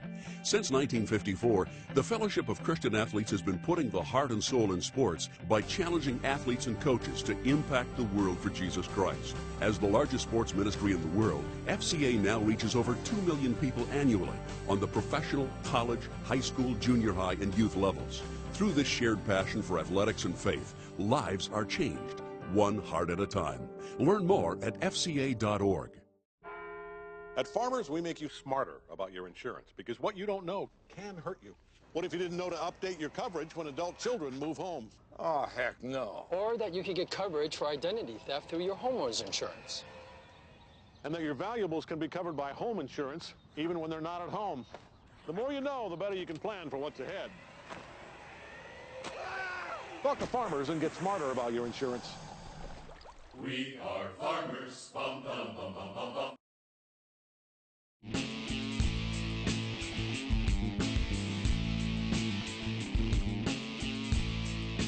Back on the Tom Taylor Sports Show. Thanks for being with us. Again, you can find us on Facebook now and YouTube. We're definitely on YouTube. Just go to YouTube and type in the Tom Taylor Sports Show. There we are. Also, we're on iTunes. We're also on the Stitcher phone app, and also we're on livestream.com where we are right now. And we podcast as well. So how did you find us on podcast? Very simple. Well, that's through Stitcher or iTunes. Stitcher and iTunes. Podcasting. Just go to iTunes. Up in the corner, type in search the Tom Taylor Sports Show, and there we be. Let's go to the phonies there, buddy Bob from Book Lovers Warehouse in Johnson City. It's a really cool place to shop. And Bob, good afternoon, sir. How are you?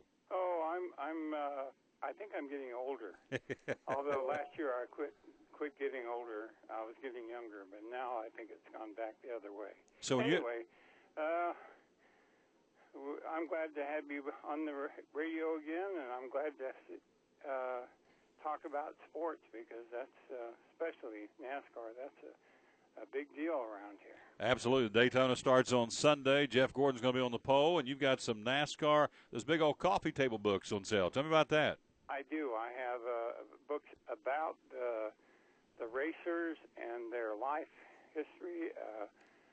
These are new books that we have marked down from, $30 to $50. We marked them down to, $5, $6, $7, $8 in that range. So if you have a friend who's into NASCAR, this is a great gift item. So, or if you are yourself, you know, I've got books about the racers and about the drivers. Located right beside Harbor Freight Tools between Johnson City and Jonesboro there on 11E. Very easy to find. Just find the Sonic Drive-In, turn into that shopping center, and right beside Harbor Freight Tools, there he be. And, Bob, again, February, it's the month of love. You got some books on sale for February. Tell me about that. Well, traditionally, women read more than men, and they read romance books. So if anybody comes in the store and buys romance and pays cash for the month of February, you get 1/3 off.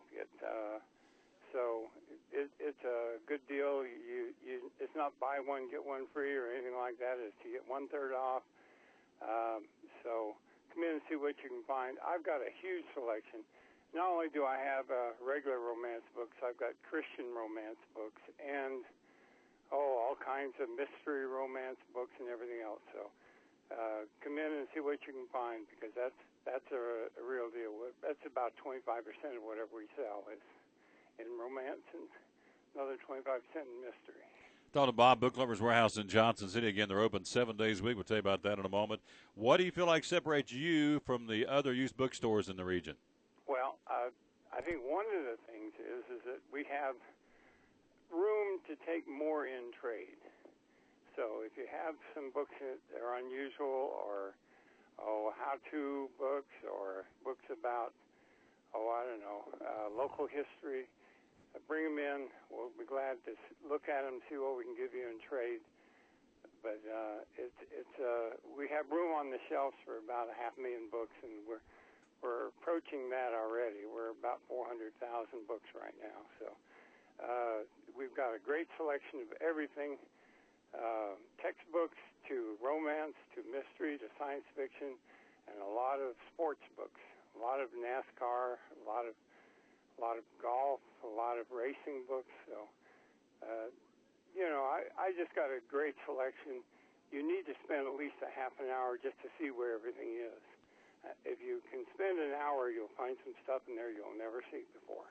I think you're exactly right. And so tell me about gift certificates. You have those as well at Book Lovers Warehouse. Well, it's a special on that, too. If you buy a gift certificate, if you buy a $25 gift certificate, we'll give you an extra $10 you can spend on yourself. So buy some for somebody who's having a birthday or an anniversary, and get something for yourself for no extra charge. So you get an extra $10 for every $25 gift certificate you buy. During Christmas time, we sold literally hundreds of gift certificates, and people really enjoy the fact they get something from themselves when they're buying gifts for other people. So come on in and get a gift certificate, get your favorite book while you're here, and just enjoy reading. Open 7 days a week. Again, we're talking to Bob from Book Lovers Warehouse in Johnson City. He'll be with us on Mondays, although we gave him a chance to talk today, but he'll be a regular guest on Mondays. And, Bob, give me the hours you're open right now at Book Lovers Warehouse. We open up at 10 o'clock in the morning. We stay till 7 o'clock at night on Sunday. Stop by after church at 12, and we'll be open till 5. That's the name of the game. Sell, sell, sell. And, again, NASCAR, what'd you say? The NASCAR books are buy one, get one free. Is that correct? Yeah, I'll do it that way. Oh, I'm sorry. What? I'll do it that way. Well, okay. What did you say? Because I want people to come visit the store, and it's certainly worth giving away a book for everyone to buy. Anyway, buy one get one free on NASCAR books. The same or equal value, and enjoy your shopping while you're in the store. Bring your wife too. You got it. Hey, I'll talk to you Monday. Have a great weekend. Stay warm. We'll do it all over again about this time Monday, boy. All right? I hope so. Okay, thanks. Good job again, our buddy Bob from Book Lovers Warehouse. I think it did wrong. I think I've set up that's not what he said originally, so I think I changed his sale promotion. But NASCAR tabletop, those big old hardback coffee tabletop books, buy one, get one free for a limited time. Again, for the folks at Book Lovers Warehouse in Johnson City. You know where Harbor Freight Tools is? Oh, right, yeah. Right beside it. Yeah, I've been in Harbor Freight. Yeah, 6,000 square foot store, over 200,000 titles. I mean, you talk about they got Christian romance, they got Christian fiction, they've got pretty much you name it. They got albums, got all kinds of albums. Really good selection of albums, maybe even Barry Manilow may be in there. What if you got 8 tracks? They got cassettes. I bought cassettes off of them. They got cassettes and CDs and DVDs and VHS tapes. You know, I've got to buy me an 8-track tape. Not for my car, but I got to go find a home 8-track tape player and see if I can find me some of these old 8 tracks that I used to have. I think that'd be pretty cool. You are walking on a slippery slope, young man. Hey, I'm reminiscent. If you bring out the Barry Manilow 8-track, Mrs. V that may disappear. She may like it. Well, she. Oh man, D, you came and you went. Wasn't that the name of the? Yeah, I write the songs and you keep the memories. I've or whatever. said too much. There you go. Yes, you have. So anyway, Book Lovers Warehouse, Ed Johnson City, great place to go. And again, open 7 days a week. They run a great store, and again, it is huge. Give yourself some time to get in there because there's over 200,000 titles. Again, a 6,000 square foot used bookstore. Big place with a lot of great bargains all across the store. Today's word of the day and thought for the day is unforgiveness is like drinking poison, waiting for the other person to die. That's strong.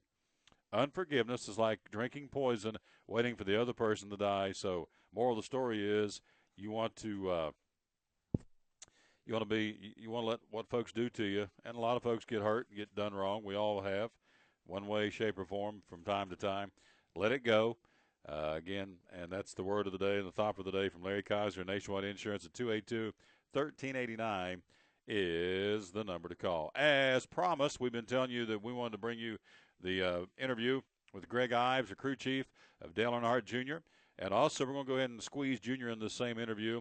It's about 3 or 4 or 5 minutes long, but it's worth it because you got Ives and the most popular driver in NASCAR, Dale Earnhardt Jr., talking about the race last night. So let's jump in here and hear from, again, first the crew chief of the 88 ride who won one of the duels last night, Greg Ives, again from Daytona International Speedway. With our post-race interviews from the first duel, and we're now joined by our race-winning crew chief, Greg Ives. And Greg, congratulations. Thank you. You've officially earned your first win with Dale Jr. and the 88 team. So just talk a little bit about the duel race and then having the opportunity to celebrate with them in Victory Lane. Am I in the chase now? No. Not yet. No. Yeah, just a remarkable performance by Dale and all this nationwide team. Bringing strong race cars, Hendrick engines, Hendrick chassis. It's just, we got a 1-2-3 start going on here. So it's all the talent that we have at Hendrick Motorsports is a tribute to our finish tonight. Okay, we'll go ahead and take questions for Greg. So if you have one, please raise your hand and state your affiliation, and we'll start with Randy. Hi, Greg. Randy Kovitz, Kansas City Star. I'll ask with the obvious. Your first race together ended with failing an inspection, and now your second one ends in Victory Lane. Can you kind of talk about what that means to have had that tough start and now to... Well, actually, the failed inspection was qualifying, so the Unlimited was the first race together, and we had a good race going, had some debris on the grill out front leading, and fortunately tonight we had some debris on the grill as well, but it was cold enough that the engine temperatures were right around optimum, and it's the relationship is gelling as quick as I knew it would. So it's when you bring great attitude, have some fun at the racetrack, and have good finishes like today, you're gonna gel pretty quickly, and we're gonna continue that going into this week and the 500. We'll go to Dave next. Dave Coleman, Milwaukee Journal Sentinel. Greg, you just kind of hit on it, the relationship. It's gelled quickly, but do you have any feel for you got a ton of time to see that go up and down. I'm sure you'll have some bad days and whatnot. Do you have any sort of feel for how much better, how much closer you guys can get as you get to know each other, as you spend more time? Yeah, definitely. I don't think we're even close to where we need to be.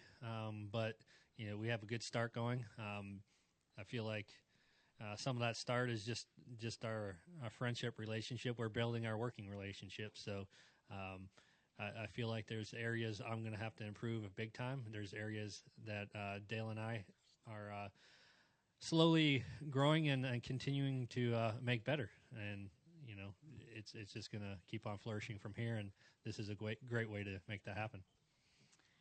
And we've now been joined by our race winner of the first duel, Dale Jr., driver of the number 88 Nationwide Chevrolet. And Dale, talk a little bit about the race and how the car performed, and then obviously getting the victory. Yeah, we knew the car was really fast when we got on the track Sunday with the car, and felt like that, I've had cars that have been real fast in the single car runs and not draft well, and I've had cars that are real slow by themselves and draft awesome. But this car seems to be quick no matter what situation it's in, and it allows it finishes a lot of moves. It kind of surprised me. It does a couple things that surprised me out there in the race, and so I felt like the car made the job a lot easier. Greg and those guys should be real proud of the effort and the work they've done in the off season to bring such a good race car here. So wasn't a whole lot else to it. Just trying to get up through there was a lot of fun. Holding the lead's real hard to do. I think everybody's pretty vulnerable out front to people getting runs, and I was hoping I'd get up front and kind of tow the pack a little bit, and we had kind of broke away a little bit, and I was hoping to get that 6-7 car train distance away from the rest of the pack, but a caution came out. But just a great car, and real proud of Greg, and TJ Majors did an awesome job as a spotter. Got to give him a ton of credit for being able to give me the information I needed those last several laps to understand who I needed to be in front of to be able to get the pushes and to keep the momentum in my car going and allow me to maintain the lead. He did a real good job, especially that last lap. I just had so many damn cars in the mirror I couldn't even count them on that last lap, especially through 3 and 4. It looked like they was all over the top of the back of the car. So TJ did a good job helping me understand where I needed to be. Dale Jr., of course, and, of course, his crew chief, Greg Ives. So, we're seeing this ourselves. You and I doing this our 10th day together. Team chemistry. There is a chemistry, whether it's a internet sports team, a coach player, in this case, crew chief driver. There's a learning curve. There's a chemistry.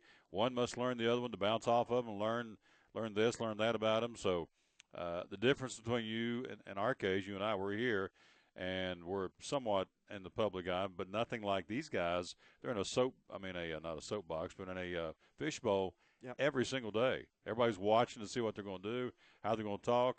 On the scanners, of course, you can pick up and hear the scanners, hear the conversation between driver and crew chief. So there's not a whole lot of place to hide. And so if you don't have a good relationship, there you go. Tough road to hoe. Tough road to hoe. And so Greg Ives was very complimentary. And, of course, Junior heard very complimentary for the spotter, who, again, plays a very, very key role in the whole gamut and the whole kit and caboodle, if you will, of a race. The guy up on top of on the roof, again, as the spotter, telling you go high, go low, do this, do that. And so that plays a very important role in the course of a race, no question about that. It's the Tom Taylor Sports Show on this Friday afternoon, Feb 20. This thing is flying by. Only got a few minutes left. And wanted to bring this up to you, again, back to baseball. The number one promotional item in baseball, what do you think it is? Number one thing fans will go to the ballpark to get as a freebie, as a gift. Bobblehead. Bingo. Booyah. There you go. Bobblehead will continue to run its baseball's greatest promotional item. Major League Baseball teams this year will hand out at least 121 different bobbleheads this year. Here's a trivia question. All got started 16 years ago when the Giants sparked the giveaway craze, handing out here is a interesting trivia. The first bobblehead doll handed out by a Major League Baseball team was in 1999 by the San Francisco Giants. Who do you think the bobblehead doll was? And we'll give you three choices. A, Willie Mays, B, Willie McCovey, or C, Juan Marichal. Willie Mays. Bingo. You got it. No question. And so that got it all going. And so Willie Mays bobblehead doll back in 99 with the Giants. And since then, it's gone nuts. The Brewers themselves, Milwaukee alone, will give out 12 bobblehead nights this year. Of course, that gets folks in the seats in the stands. That's the name of the game. Of course, they'll have to wait now because the game's going to be sped up. Not wait. They're going to have to not go to the restroom and go to the concession stand because these guys apparently going to run out of the dugout, run to their spots. So they're getting 8 pitches. You got 8 pitches in 30 seconds. Game's going to go fast. So they're going to give away bobblehead doll promotion, but it's going to be a sped up game this year for Major League Baseball. But again, love this. To weigh the effectiveness of a bobblehead promotion, the team has taken all the factors that affect game attendance, from record to opponents to weather to day of the week, and determined that a bobblehead promotion, on average, this is in Milwaukee, puts 7,000 more people in the seats at Miller Park. They've also been able to prove to their sponsors who put their names on the statuettes that it more than pays for itself in exposure. So when they have a bobblehead night in Milwaukee, the Brewers, they're having 12 of those this year, an average of 7,000 more fannies are in the seats at the ballpark to get a bobblehead doll. Yeah. There you go. Well, we've been talking about the rule changes there a little bit and kind of focused in on the umpires a little bit. So I got you a stupid stat or stupid fact. All right, go ahead. Before 1859, umpires sat in a padded rocking chair behind the catcher. Really? I didn't know that. Before 1859, the umpire sat in a rocking chair behind padded the catcher. Rocking chair. A padded rocking chair. Behind the catcher. Well, that's a lot of faith in the catcher because if the Tell guy me about can't it. catch, you're going to get tagged. Really? I didn't know that. Yep. Before 1859, one more time, umpires sat behind home plate in a padded rocking chair. That's pretty cool. You think they had their focus on the ball game? Wow. Just sitting back. Strike. Woo. Ball. Yeah. Interesting. Sitting in a padded rocking chair, an umpire. Yeah. So, anyway, bobblehead dolls, that's, and I know I've got several here at the old homestead. In fact, if we had a place, we could start creating a bobblehead area, but I've got several bobblehead dolls, and they're right. They're pretty cool to get a hold of. And does the NFL do bobblehead? I don't think they do them, do they? No, I don't know. There may be some out there, but I don't think they just give them away at ball games. No, or promotional item. They're probably in the gift shops. The NBA or anything like that, but bobblehead day is going to be huge. Again, 121 different bobblehead nights this year across Major League Baseball. I need to get Mrs. V a bobblehead of Peyton. Peyton Manning bobblehead I have doll. to look that up. See if I can find one. That'd be nice. She would like that. That would be very sweet of you to do that. Yes. I was starting to go down the wrong road. I thought, better not. Let it go. It's Friday. Damage has been done. Let it go. It's the Tom Taylor Sports Show again. Let's run down one more time the basketball games playing today. The AA tournament's going on a little bit later on at 4 o'clock. Let's see, the AA tournament. Let's run them down for you and get you dialed in at 4 o'clock. Sullivan East and Elizabethton, the girls' championship game. 5:30, Elizabethton, Sullivan South, boys' championship game. In the single A tournament at, let's go to the 4 o'clock. The 4 o'clock game, Cloudland North Green girls, third place. 5:30 game, University High North Green boys. 7 o'clock championship game, South Green's girls and Hampton's ladies at 7. 8:30 championship, South Green and Hampton. All that happening at the Bobby Snyder gym on the campus of Daniel Boone High School. As promised, here's another young man who had a nice run last night.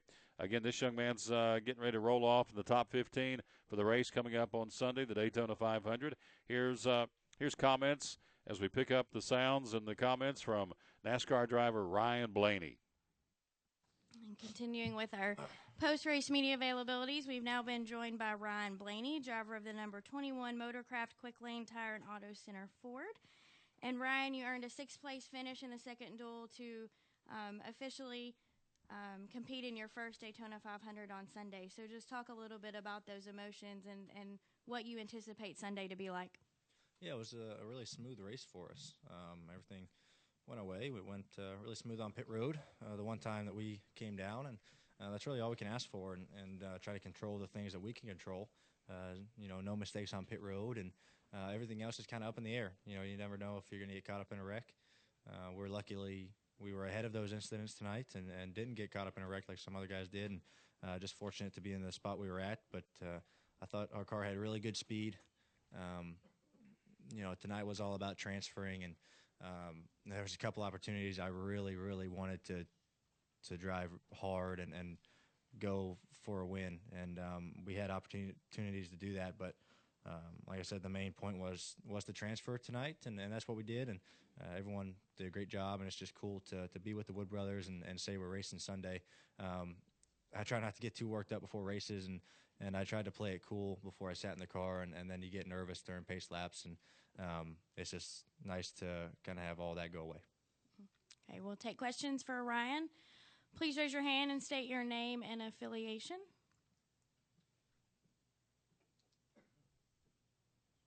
Anyone have a question for Ryan? Okay, Chris, go ahead. Chris Knight, catchfence.com. Ryan, you tweeted that now that you're in the show, you can show your true muscle. How much were you holding back?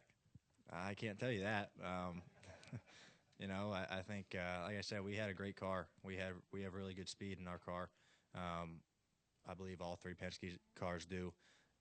You saw that with Brad and Joey, I think, in the first duel and in the, in the Unlimited the other night. So, like I said, there was a couple opportunities that I thought we could have went for it, and we had to pull the reins back and made sure that we got in. You definitely put that in the memory bank for Sunday, and knowing that what you can do and what you can't do. And I definitely think we have more in the tank. There you go, Ryan Blaney driving for the Wood Brothers, number 21 ride again. So had a good run, and again, trying to make a statement on Sunday at the Daytona 500. Of course, it's been a great week. Our show's about to wrap up here. I do want to squeeze in this one. You'll like this story. Okay. Florida State quarterback Jameis Winston. He's at it again. He's at it again. Oh, jeez. He's undergone specific testing to determine why he is showing weakness in his throwing shoulder that was discovered during the NFL Combine medical exams. Yeah. Weakness in his shoulder can often be caused by a nerve problem. It can be treated through therapy. So, let's see. He and the Oregon quarterback Marcus Mariota are considered the top candidates to be selected in the overall draft. If I was Tampa Bay, that's who I'd be looking at. Yeah. So, Winston has not only played quarterback but also a vital member of the Seminole baseball team, primarily as a relief pitcher. But again, Winston is scheduled to speak to the media this afternoon after his planned session was postponed for medical testing at a nearby hospital. So he's got a weakness in his shoulder. Now, does his stock go down? If you're I wouldn't touch him anyway. But if you're the Bucks, no. This is for Jameis. Did you call him an idiot? Yeah, this is for Jameis. All right, go ahead. All right, where's that crybaby thing at too? You want the crybaby? Absolutely, get a little crying over there. He's crying. His shoulder hurts. Yeah.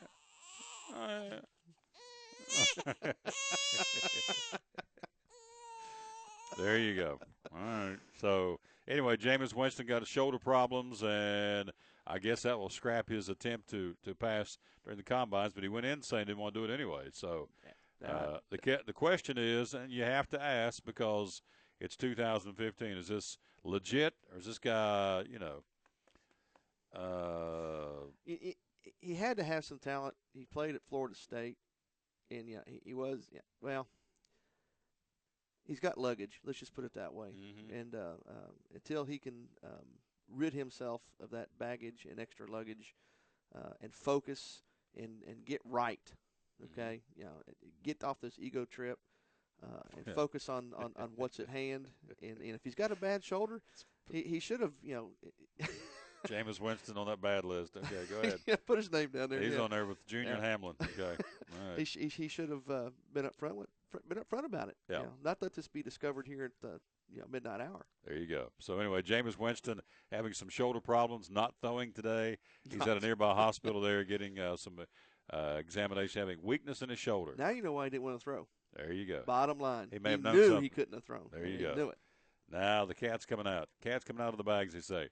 And real quick, World Golf Hall of Famer and 18-time major champion Jack Nicklaus says Tiger Woods' problems are between his ears. Tiger is struggling. Don't think there's any question about it. I think he's struggling more between his ears than he is any place else. And so I think Tiger will get it turned around. He's too dedicated, works too hard at it, got too much talent. He'll figure it out. And personally, I think he needs to figure it out himself. So. And by the way, he pulled out of the Honda Classic this weekend. Yes, he did. He's not going to play, and so he's not eligible to play in the 2 weeks at the World Golf Championship, Cadillac Championship at Doral, since he's outside the top 50 in the world rankings. Woods is currently ranked 66th in the world. Wow. So his return to the PGA Tour is uncertain. Yep. So there you go. Time to wrap it up. I guess. All right. If you want to. I don't see what the Mickey Ticky says. We got about a minute left. Is that correct? Yeah, but, a minute here, a minute there. It's your show. There you go. We're not like we're on a time frame, You right? got it. Gotcha. Do want to say thanks to, again, Horace for going 5 for 5 after the judges ruled and the research and development department said, Tom, you made a mistake. So Horace brought home the checkers, if you will, for Yay, Pete Tackett. Pete. There you go. So Pete got himself a free oil change and also some free food from Vito's. Back at it on Monday. This week, let's look who we've had on this week. We've had Dylan Wigger from Sullivan South, Tony Stewart, Chase Elliott, Jimmy Johnson, Doug Fritz with John City Press, Rob Cole, Bays Mountain Park, Dave Angie, the NASCAR beat writer for the Kingsport Times News, Jeff Gordon, Jeff Birchfield, NASCAR beat writer for the John City Press. Let's see. Mark Pendleton today talking basketball for Sullivan South. Drew Bedard from Bristol Motor Speedway. He's at the Bassmasters Classic in Greenville, Spartanburg, and down there with the booth, shaking hands and selling you think we tickets. could shame him into bringing something back? What would you bring back from the Bassmaster Classic? It's the Bassmaster Classic. A hat, maybe? Well, okay, a hat. Reckon they have bobblehead dolls there? Probably not. No. How about some kind a of souvenir fishing lure? Anything that says Bassmaster Classic. We'll text him and say, Horace would like for you to bring him back as some kind of a souvenir from the Bassmaster Classic. And you may I want to hear that or see that response. It's like, really, guys? So, anyway, hit the theme show music. We're going to wrap this thing up. And, again, week number 2, 10th show in the books. Thank you very much. Today's show has been brought to you by Bracken Asphalt Maintenance, Max Medicine Mart, Jim Klein Farmers Insurance, Vito's on Main Street in Kingsport, Cherokee Barbershop, Larry Kaiser Nationwide Insurance, Book Lovers Warehouse in Johnson City. Coming next week, Bristol Orthotics and Prosthetics, and also by Wells Fargo. For Horace and all of our guests, Tom Taylor, have a great weekend. You've been watching the Tom Taylor Sports Show.